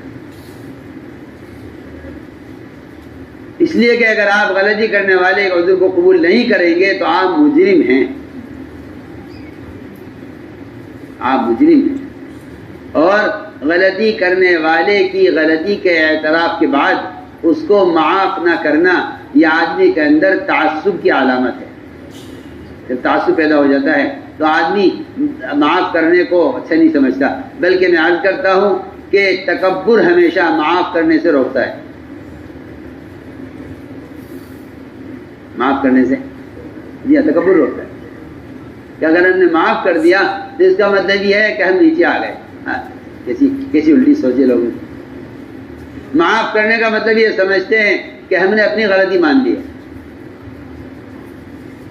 حالانکہ اصولی بات یہ ہے کہ وہ آدمی مخلوق کو معاف کرنا پسند نہیں کرے گا جو خالق سے اپنے لیے معافی کو نہیں چاہے گا. جو آدمی خالق سے اپنے لیے معافی نہیں چاہے گا تو مخلوق کو معاف کرنا پسند نہیں کرے گا. فَاعْفُوا وَاصْفَحُوا أَلَا تُحِبُّونَ أَن يَغْفِرَ اللَّهُ لَكُمْ. کہ تم معاف کر دو، درگزر کر دو. کیا تم نہیں چاہتے کہ اللہ تمہیں معاف کر دے؟ معلوم ہوتا ہے کہ آدمی کے اپنے گناہوں کی معافی دوسروں کو معاف کرنے میں ہے. سچی بات، اپنے گناہوں کی معافی دوسروں کو معاف کرنا. فَاعْفُوا وَاصْفَحُوا أَلَا تُحِبُّونَ أَن يَغْفِرَ اللَّهُ لَكُمْ. کہ تم معاف کر دو، درگزر کر دو. کیا تم نہیں چاہتے کہ اللہ تمہیں معاف کر دے؟ کیا تم نہیں چاہتے کہ اللہ تمہیں معاف کر دے؟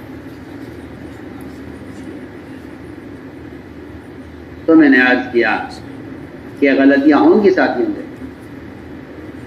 میں بہت اچھی طرح سے بار بار کہہ رہا ہوں کہ یہ آپ کے اپنے اندر کی کیا کہنا چاہیے کہ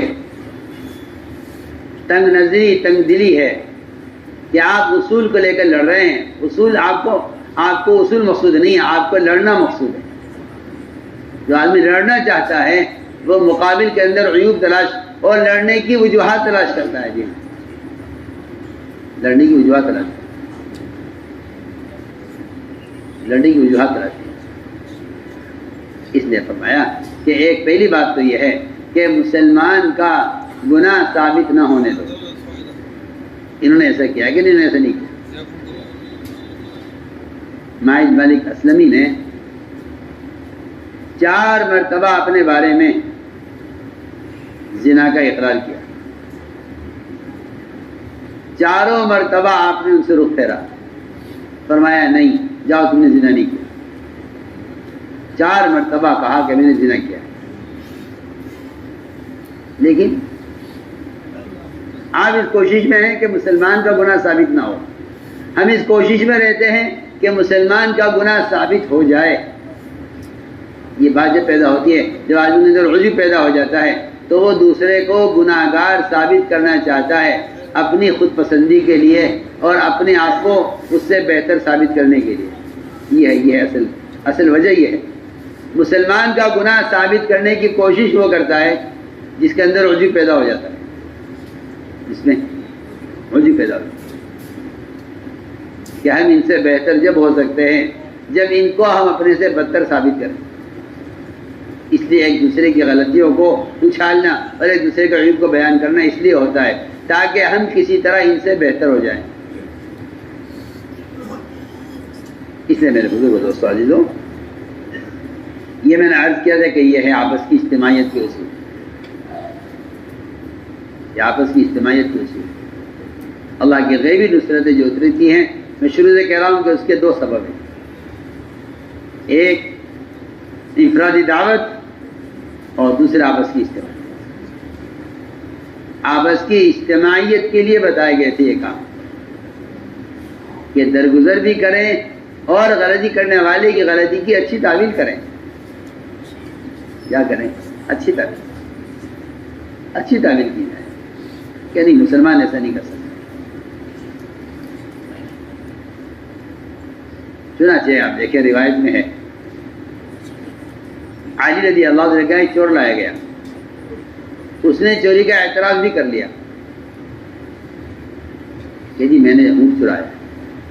حضرت رضی اللہ فرمایا اونٹ سب ایک شکل کے ہوتے ہیں, تم اپنا سمجھ کر کھول رہے ہوں گے, لوگوں نے تمہیں چور کہہ دیا, وہ کسی اور کا اونٹ تھا. فرمایا نہیں جی میں نے کسی اور کا سمجھ کر ہی چرایا. فرمایا بلاؤ جلاد کو اس کا ہاتھ کاٹنے کے لیے. جلاد آ گیا, تیل گرم کیا گیا تاکہ خون روکا جا سکے. علی رضی اللہ تعالیٰ مجلس سے اٹھ کر چلے گئے اور کہہ کر گئے کہ جب تک واپس نہ آ جاؤں کوئی کام مت کرنا. کچھ دیر بعد واپس آئے, آ کر چور سے پوچھا کیا آپ نے چوری کی ہے؟ جو آدمی مرتبہ اعتراف کر چکا ہے چوری کا اور اس کے لیے جلاد کو بلا لیا گیا ہے, اب لوگ منتظر تھے کہ علی حکم فرمائیں اس کا ہاتھ کاٹ دیا جائے. روایت میں ہے علی نے آ کر پوچھا اس چور سے کہ آپ نے چوری کی ہے؟ اس نے کہا نہیں جی میں نے کوئی چوری نہیں. آپ سوچیے شریعت کا حکم ہے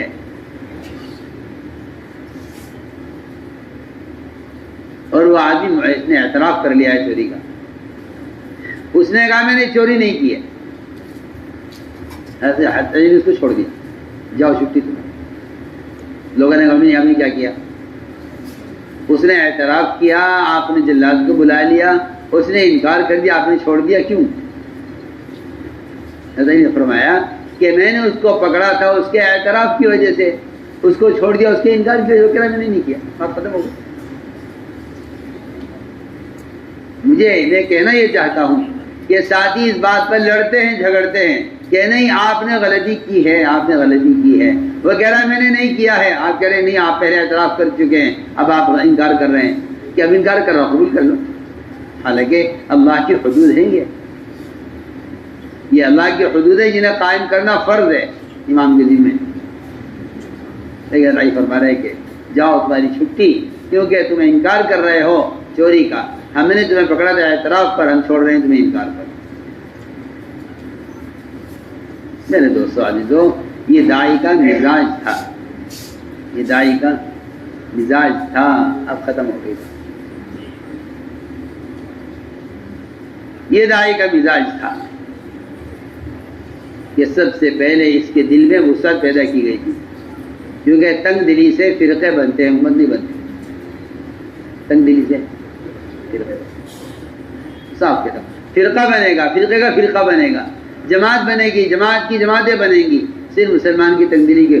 امام غزالی یہاں سے فرماتے ہیں کہ مسلمانوں میں جتنے فرقے بنے ہیں وہ مسلمانوں کی تنگ دلی کی وجہ سے بنے ہیں، مسلمانوں کے تعصب کی وجہ سے، مسلمانوں کے تعصب۔ امام غزالی کا قول ہے کہ جتنے فرقے بنے ہیں مسلمانوں میں وہ مسلمانوں کے تعصب کی وجہ سے بنے ہیں۔ اس لیے میرے بزرگوں میری آپ سے درخواست ہے کہ بے شک کام کے اصول ہیں، مگر اصول کے لیے لڑنا سب سے بڑی بے اصولی ہے۔ اصول تو جڑیں ہیں نا، جڑوں کو اصول کہا جاتا ہے۔ اصول کی حفاظت کرو، اصول کے ساتھ نرمی اختیار کرو، اصول کے ساتھ نرمی اختیار کرو، اصول کے ساتھ نرمی اختیار کرو۔ اصول نرمی کے ساتھ سمجھائے جاتے ہیں، اصول نرمی کے ساتھ سمجھائے جاتے ہیں، اصول تھوپے نہیں جاتے بلکہ اصول سمجھائے جاتے ہیں، اصول سمجھائے جاتے ہیں۔ اس لیے ہمیں چاہیے کہ ساتھیوں کا اکرام کریں، ساتھیوں کا اکرام کریں، ساتھیوں کا اکرام کریں، اور ہر حال میں اجتماعیت کو قائم رکھیں، چاہے بھی ہو بے اصولی ہوا کرے، کیا بات ہے، بے اصولی ہوتی ہے ہوا کرے۔ آپ کے ذمہ اصول کی ترغیب دینا اور اس کے یاد دلانا آپ کے ذمہ ہے، بس اس سے زیادہ اور کچھ نہیں، اس سے زیادہ اور کچھ نہیں۔ اس لیے کہ میرے بزرگ دوست عزیزو، ساری خیریں وہ آپس کی اجتماعیت کے ساتھ ہیں۔ فرمایا ید اللہ علی الجماعہ، ید اللہ علی الجماعہ،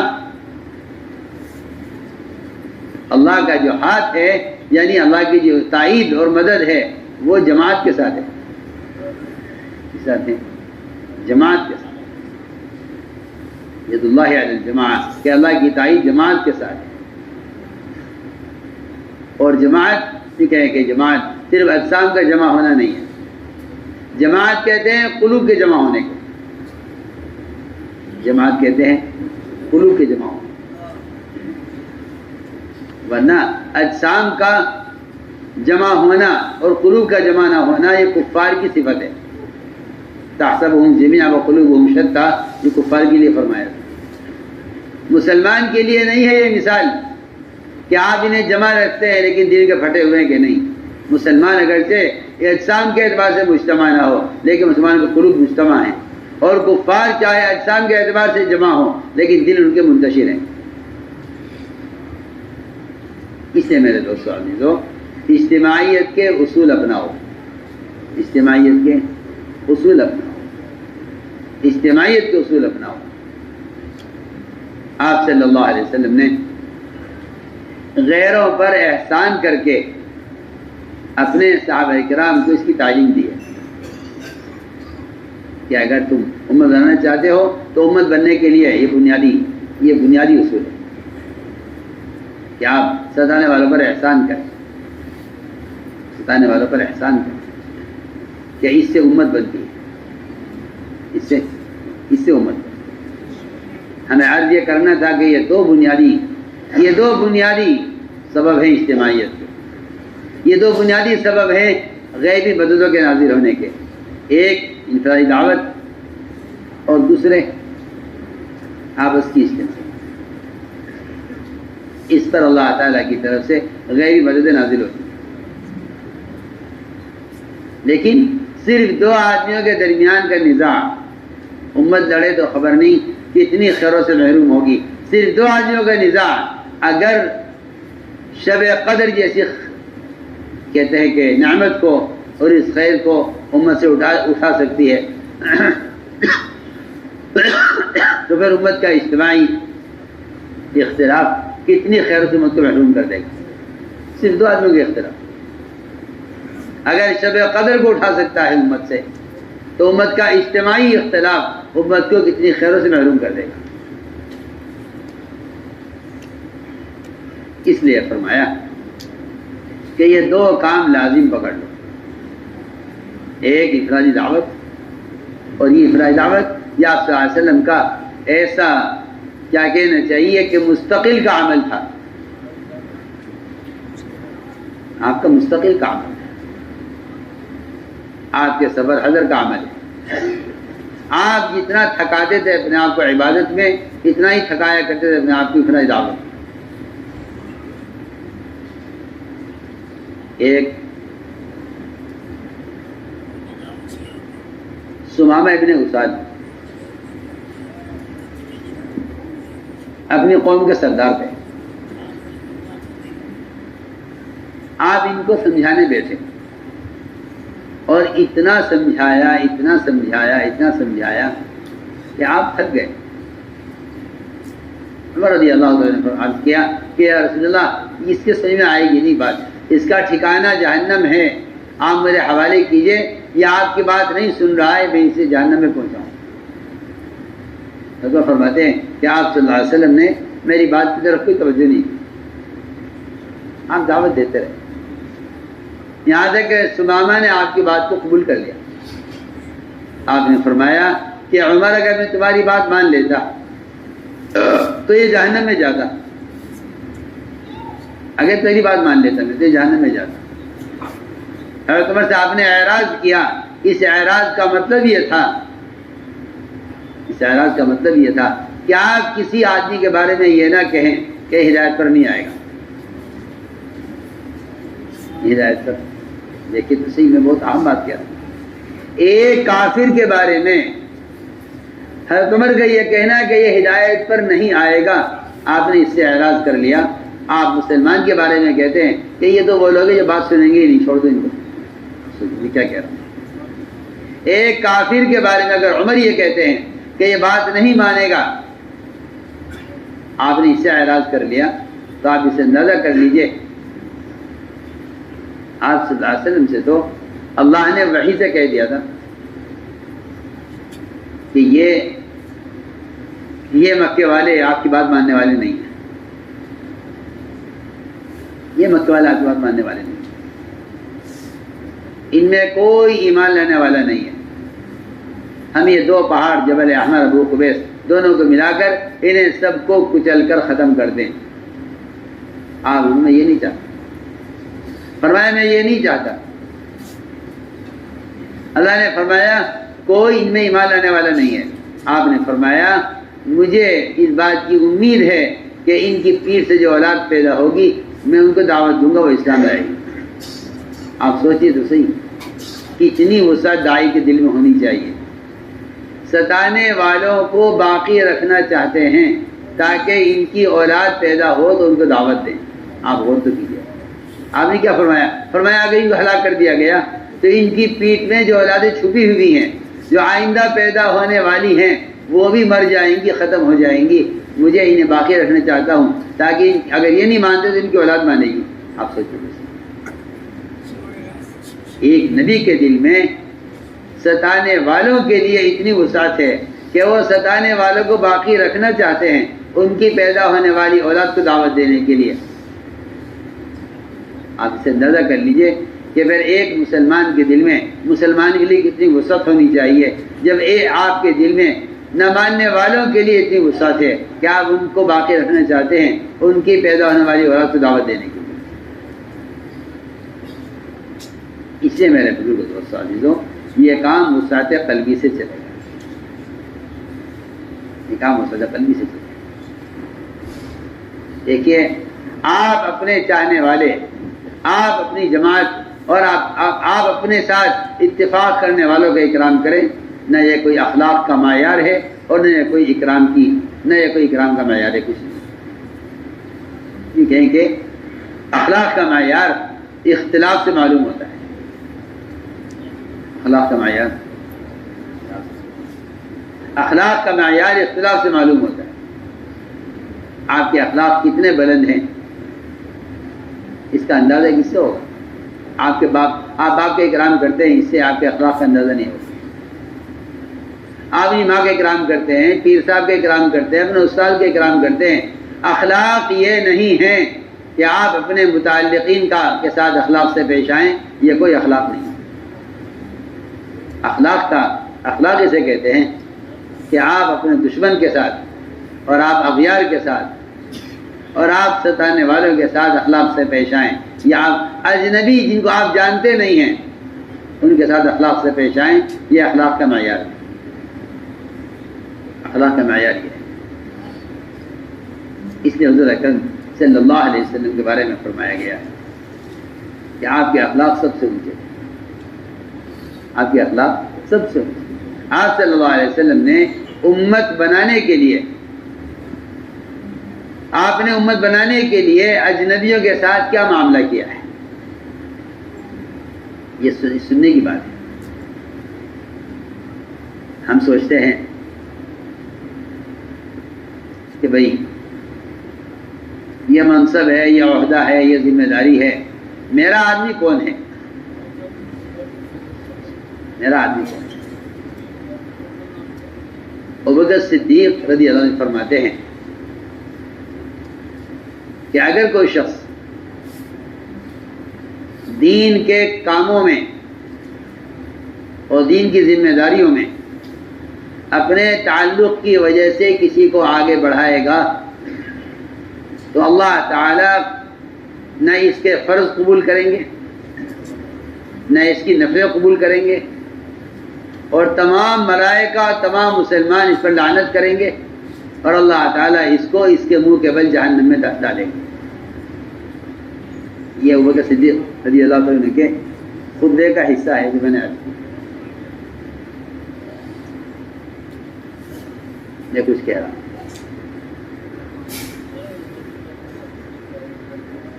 اگر کوئی شخص کسی کو بھی اپنے ذاتی تعلق کی وجہ سے آگے بڑھائے گا، دین کی کسی خدمت میں اور دین کے کسی تقاضے میں اور دین کے کسی عہدے میں، تو فرمایا ابوبکر رضی اللہ تعالیٰ عنہ نے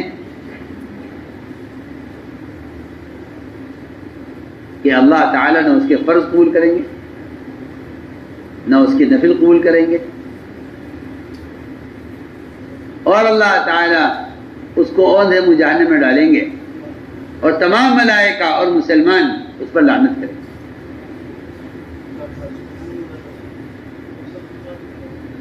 میں نے ایک بات عرض کی ہے کہ آپ صلی اللہ علیہ وسلم نے امت بنانے کے لیے دور کے لوگوں کو آگے رکھا ہے۔ حضرت بلال کو مؤذن بنایا، حضرت بلال کو مؤذن بنایا، جبکہ حضرت عمر اذان مؤذن بننے کی تمنا کرتے تھے، اور علی رضی اللہ تعالیٰ عنہ آپ کے نواسوں کو مؤذن بنانا چاہتے تھے، آپ کے نواسوں کو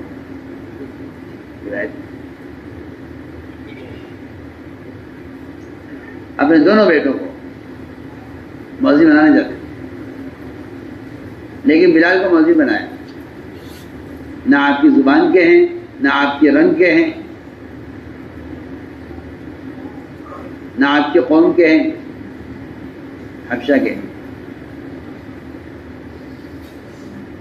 بلکہ آپ صلی اللہ علیہ وسلم کے اخلاق کی بات یہ تھی کہ اگر آپ کا قریب تر رشتہ دار یا آپ کے قبیلے کا آدمی اگر کوئی کارنامہ انجام دیتے تو آپ صلی اللہ علیہ وسلم اجنبیوں کی تعریف اپنوں سے زیادہ کرتے۔ ایک موقع پر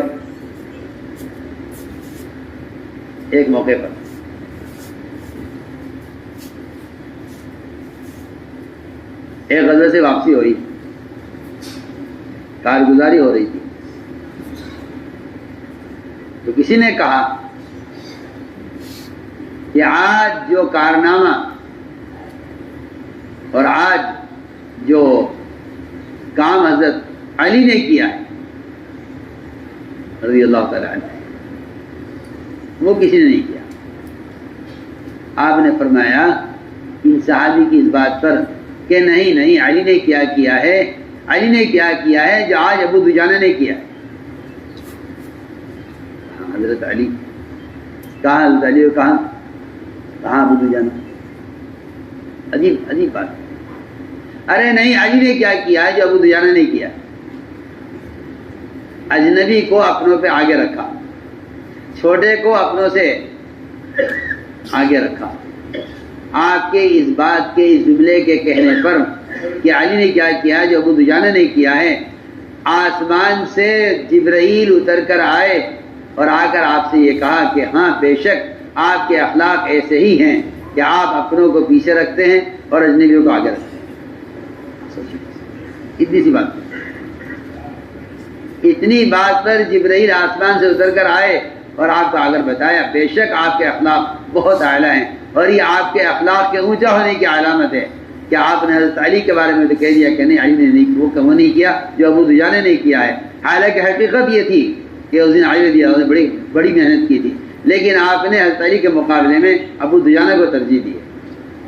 یہ میں بہت اصولی بات آپ سے یہ مزاج تھا، سیرت تھا. اپنوں کو پیچھے رکھا، اجنبیوں کو آگے رکھا.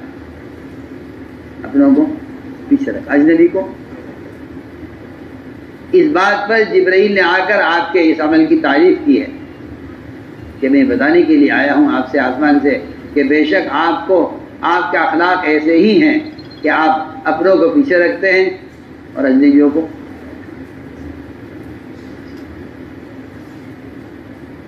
کتنے سیرت میں سے مواقع ہیں. اس لیے میرے بزرگوں، دوستوں، عزیزوں، یہ اسلام کا مزاج ہے کہ ہر آدمی کو اپنا سمجھے. میں یہ بات سارے عالم سے کہہ رہا ہوں کہ کسی کو اس بات سے متہم کرنا کہ یہ آدمی ہماری جماعت کا نہیں، ان کی جماعت کا آدمی ہے، مجھے اس بات سے بڑی سخت نفرت ہے، بڑی سخت نفرت. میں کہتا ہوں اپنا کام کرو اور سب کو اپنا کام بتاؤ اور سب کا احترام کرو. اس کے علاوہ اس کے علاوہ کوئی راستہ نہیں. اپنا کام اپنے کام کی طرح کرو. اس لیے کہ اپنے دوستوں، متعلقین، دوست احباب، ان کے تعلق کی وجہ سے حق کو چھپا دینا یا حق کو چھوڑ دینا یہ مداہنت ہے. یہ مداہنت ہے، اسی گنجائش نہیں. حق کے بارے میں کسی کی پرواہ نہیں کرنی چاہیے، لیکن یہ بات غلط ہے کہ آپ حق کے نام سے لوگوں سے لڑیں اور جھگڑیں. نہیں، بلکہ آپ کو چاہیے کہ حق کے بارے میں کسی کے ملامت کی پرواہ نہ کریں. حق کے بارے میں کسی کی ملامت کی یہ کام ہے جو بتایا گیا، یہ ہم کر رہے ہیں. کوئی آپ سے اگر یہ کہے گا کہ ہم آپ سے اتفاق کر لیں گے، آپ یہ چھوڑ دیجئے کہ نہیں. اسلام میں مداہنت نہیں، اسلام میں مداہنت نہیں. آپ یہ کہیے کام تو یہی ہے اور طریقہ کار تو یہی ہے. ہماری آپ سے درخواست ہے کہ آپ ایسا کر لیں.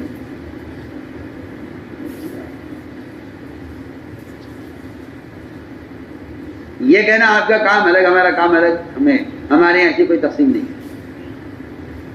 ایسی کوئی تقسیم نہیں. ہمارے ایسی کوئی تقسیم نہیں. ہمارے یہاں کوئی ایسی تقسیم نہیں کہ یہ آپ کا کام ہے، ہمارا کام. اس لیے ساتھیوں کو بجائے کسی اور جماعت کا فرد ہونے سے متہم کرنے کے بجائے ساتھیوں کو قریب کر کے اور پیار محبت سے بات کو سمجھائیں. دیکھو یہ میں تو اس کی مثال بہت اچھی آپ سے عرض کر چکا ہوں کہ کافر سے بھی یہ کہنے کا خیال مت کیجئے لست مومنا، کہ آپ مومن نہیں ہیں. اس کا مطلب یہ نہیں کہ آپ کافر کو مومن کہیں، مطلب یہ نہیں کہ آپ کافر کو مومن کہیں. مطلب یہ ہے کہ کسی کے بارے میں آپ کو شبہ ہو گیا کہ یہ آدمی مومن نہیں ہے تو آپ مت کہیے لست مومنا، یہ تو مومن نہیں ہے. دیکھیے تو صحیح، اگر کسی انسان کے بارے میں آپ کو شبہ ہو جائے کہ یہ مومن نہیں ہے تو آپ کو چاہیے کہ آپ تحقیق کریں. آپ یہ مت کہیے کہ تو مومن نہیں ہے.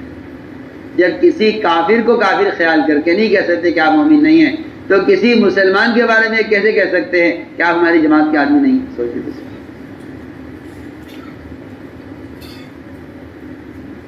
اس لیے میرے دوستوں یہ کام کرنا ہے، مگر سیرت کی مزاج سے کرنا ہے. سیرت کا مزاج. اگر سیرت کو چھوڑ کر سیاست کے مزاج سے کام کرو گے تو میں کہتا ہوں کہ امت کبھی جمع نہیں ہو سکتی. امت کبھی جمع نہیں ہو سکتی. سیاست کو چھوڑ کر سیرت کی روشنی میں کام کرو. اور سیرت کا تقاضا یہ ہے کہ آپ صلی اللہ علیہ وسلم اپنی وسعت قلبی سے آپ نے امت کو بنایا ہے. اس لیے ساری نقل و حرکت چلت پھرت ان اصولوں کے ساتھ ہے اور اس مزاج کے ساتھ ہے. قربانی بے شک لوگ دے رہے ہیں، لیکن میں عرض کرتا ہوں کہ اگر ان قربانیوں کے ساتھ یہ صفات نہیں ہے، ان قربانیوں کے ساتھ یہ مزاج نہیں ہے، تو جو خیر مطلوب ہے وہ تو حاصل ہوگی نہیں. اس لیے کہ صرف قربانی دینا مشقت ہے اگر سنت کے مطابق نہ ہو. قربانی دینا مشقت ہے اگر سنت کے مطابق نہ ہو، اور اگر سنت کے مطابق ہے تو آپ کی مشقت مجاہدہ ہے، اور اگر سنت کے خلاف ہے تو آپ کا مجاہدہ مشقت ہے. مشقت پر کوئی وعدہ نہیں ہے. ہدایت کا وعدہ اتباع سنت پر ہے. ہدایت کا وعدہ اتباع سنت پر ہے. ہدایت کا وعدہ اتباع سنت پر ہے. ہدایت کا وعدہ اتباع سنت پر ہے. اس لیے بنیادی بات یہ ہے کہ دعوت کو سنت پر لاؤ. دعوت کو سنت پر لاؤ. اور سنت صرف خدا کی قسم صرف یہ سنت ہے کہ آپ خود جا کر دعوت دیجئے. اس کے علاوہ دین کی دعوت کو مت تک پہنچانے کا کوئی اور طریقہ سنت نہیں ہے. کوئی طریقہ سنت نہیں. جتنے طریقے آپ نے چلائے ہیں اور آپ چلا رہے ہیں یہ سارے طریقے رواجی طریقے ہیں، اور رواجی طریقوں پر ہدایت کا وعدہ نہیں. سنت طریقہ صرف ایک ہے کہ آپ خود جا کر دعوت دیں. خود جا کر دعوت دیجیے. اس کے علاوہ کوئی طریقہ سنت نہیں. اس کے علاوہ کوئی طریقہ سنت نہیں ہے. میں بار بار کہہ رہا ہوں. آپ اسے غلو سمجھتے ہیں تو یہ آپ کی جہالت. اگر میں کہتا ہوں کہ نقل حرکت کے علاوہ کوئی اور طریقہ سنت دعوت کا نہیں ہے اور آپ اس کا انکار کریں تو یہ آپ کی جہالت اور ناواقفیت ہے.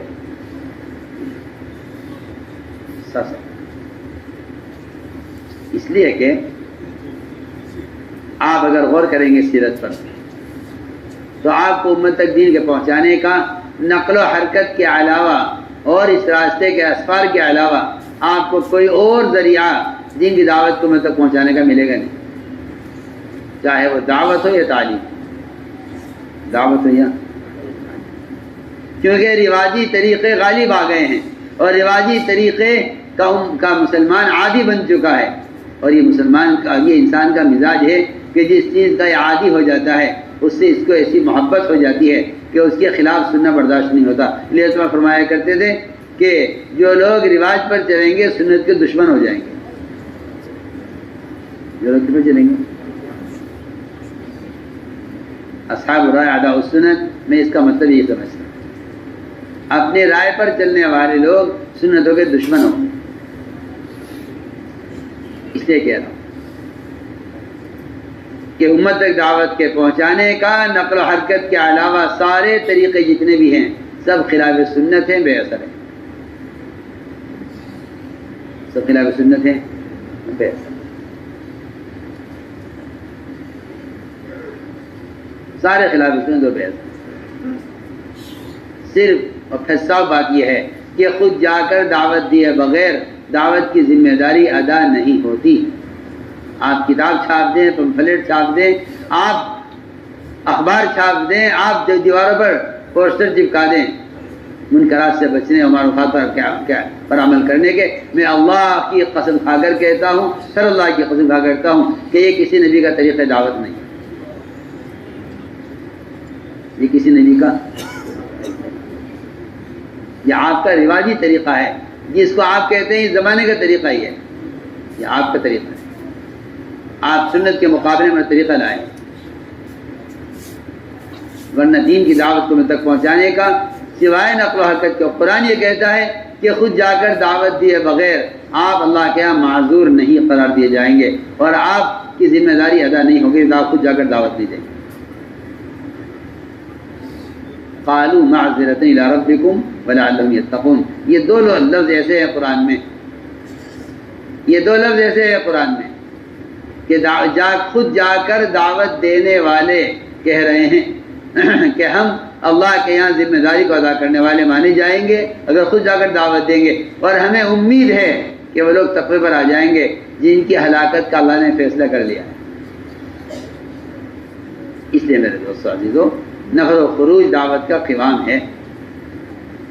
نفر و خروج میری بات بہت اہم ہے. اس لیے میں آپ سے کہہ رہا ہوں کہ ایسا طبقہ تبلیغ میں پیدا ہو گیا ہے، ایسا طبقہ کام کرنے والوں میں پیدا ہو گیا ہے جو خروج کو اہمیت نہیں دیتا، جبکہ خروج اللہ کا امر ہے اور اس میں تاخیر کرنے پر اللہ کی طرف سے عذاب کی دھمکیاں ہیں. قرآن حدیث سے بھرے ہوئے ہیں. ایسے لوگ بھی ہیں جو کہتے ہیں خروج ضروری نہیں. خروج ہمارے آسا کہ ملفوظات پڑھا کرو زیادہ اہتمام سے. آج کل نئے مولویوں کی باتیں سننے میں مزہ آتا ہے.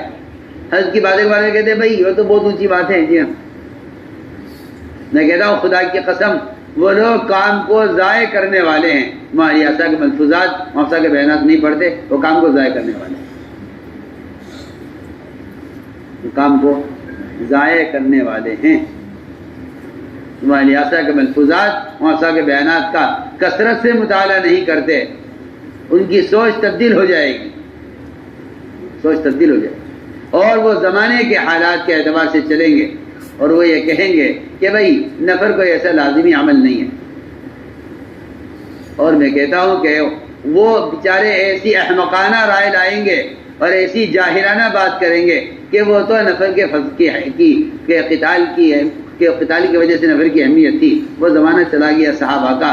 اب وہ وعیدیں تو قتال کے لیے ہوا کرتی تھی، ورنہ اگر آج زمانے میں مسلمان اس راستے میں نہ نکلے تو کوئی وعید اس کے لیے نہیں ہے. میں کہتا ہوں یہ جہالت ہے. خروج کو قتال پر محمول کرنا آدمی کے کم علمی کی علامت ہے.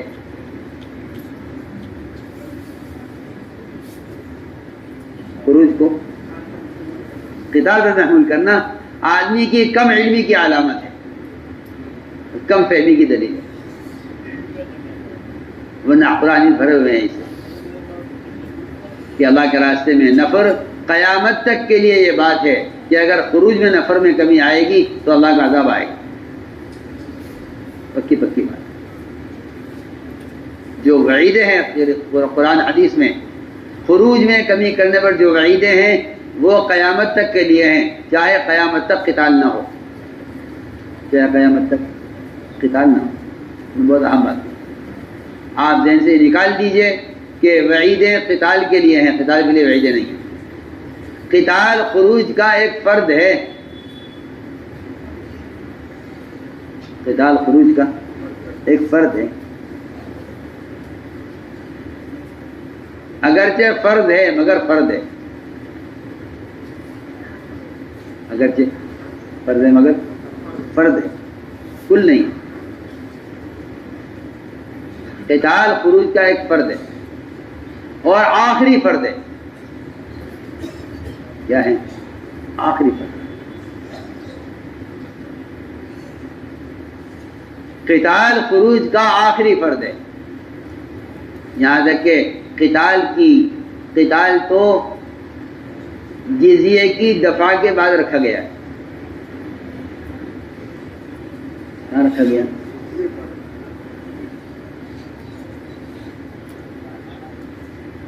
اسلام اور کفر کے درمیان اللہ نے ایک دفعہ رکھی ہے جزیے کی، یعنی دعوت اور قتال نہیں، کہیں بھی نہیں، دعوت اور قتال تو کہیں بھی نہیں ہے، دعوت کے بعد جزیہ، جزیے کے بعد قتال۔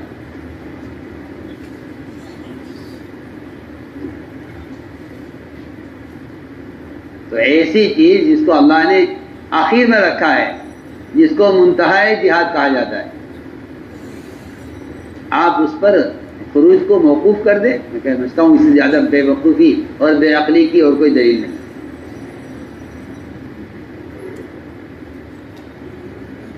امت کو جہنم سے بچانا انبیاء کی بعثت کا مقصد ہے، نہ ماننے والوں کو قتل کر دینا یہ انبیاء کی بعثت کا مقصد نہیں۔ میں تو شروع میں عرض کر چکا ہوں کہ آپ نے اس دیہاتی کو چھوڑ دیا، ٹھیک ہے، رہو اپنے دین پر، کیا بات۔ تو میں عرض کرنا چاہتا ہوں کہ یہ کمزوری آ رہی ہے، یہ کمزوری ساتھیوں میں، یہ کمزوری آ رہی ہے۔ تو ایسا کا محفوظ ہے، اگر ہر سال 4 مہینے اللہ کے راستے میں پھرنے کو اپنا جزو زندگی نہیں بناؤ گے، ایمان کا مزہ نہیں چل سکتے۔ بتائیے آپ خامخواہ لیجیے، ہماری اصحاب کے ملفوظات کام کرنے والوں کے لیے دلیل ہیں۔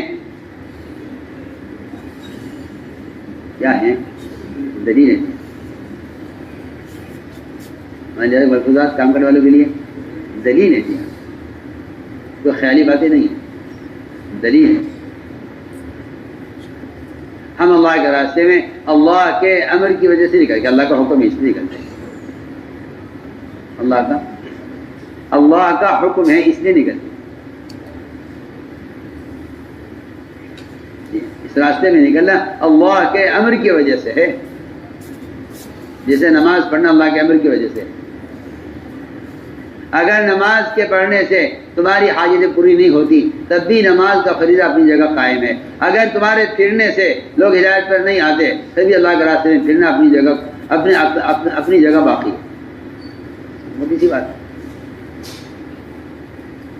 اگر نماز پڑھنے سے صحت نہیں ملتی تو نماز تو اپنی جگہ قائم ہے، اگر دعوت دینے ہدایت نہیں ملتی تو دعوت اپنی جگہ قائم ہے،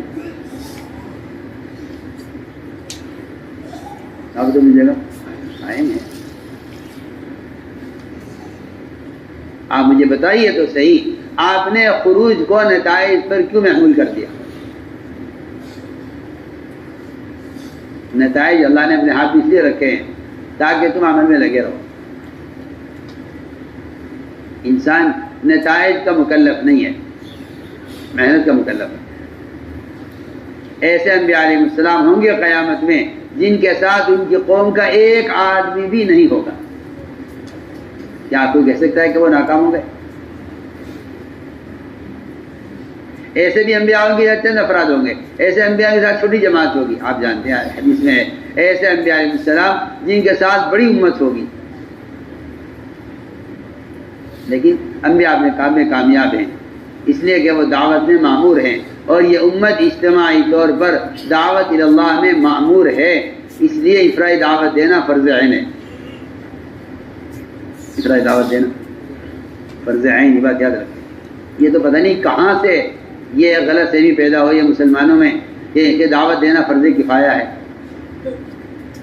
دعوت دینا فرض عین ہے، جی ہاں، علماء فرمائے، مفتی تقی عثمانی مدد علی فرماتے ہیں کہ افرائی دعوت دینا ہر مسلمان کے ذمے فرض عین ہے۔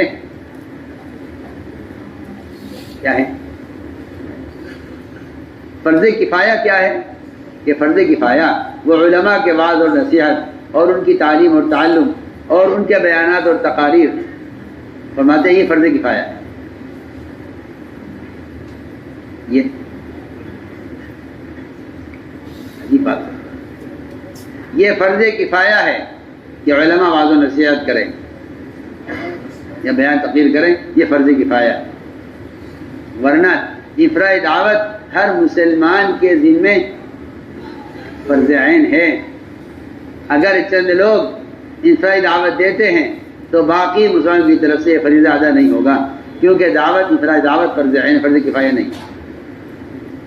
اگر چند علماء ایک علاقے میں اجتماعی دعوت بعض و نصیحت اور تعلیم اور تعلم اور مدارس کے قیام کی فکر کر رہے ہیں تو باقی علماء کی طرف سے یہ فریضہ ادا ہو جائے گا. فرض کفایہ کا مطلب یہ ہے. ورنہ انفرادی دعوت دینا ہم کے ذمہ کیوں؟ انفرادی دعوت دینا اپنی ذات سے انفرادی دعوت دینا ہر آدمی کا اپنی ذات سے یہ باطل کے دفاع کے لیے شرط ہے. باطل کے دفاع کے لیے شرط ہے کہ ہر مسلمان اپنی ذات سے دین کی دعوت دے. اگر وہ یہ نہیں کرے گا تو پھر یہ باطل کا مدعو ہو جائے گا. یہ باطل کا اس لیے میرے بزرگوں دوستوں عزیزوں ان قربانیوں کے ساتھ اس معیات میں آپ سب سے کہہ رہا ہوں کہ آپ مسجد گلی فرد کے اندر اس بات کا احساس پیدا کریں کہ ہر سال 4 مہینے نکلنا یہ ہر مسلمان کے ذمہ لازم اور ضروری ہے. یہ بات ہمارے ممبروں سے اور ہمارے مراکز سے اور ہماری مساجد سے پوری قوت کے ساتھ آنی چاہیے. اس لیے کہ سالانہ 4 مہینے فروض کے لیے اپنا جزو زندگی بنانا لازم ہے. ایمان کا مزہ چکھنے کے لیے ہماری آسا کا ملفوظ بیان کر رہا ہوں. کریں گے نا تمام انشاءاللہ. اس کے لیے ارادے فرماؤ اور نیتیں فرماؤ.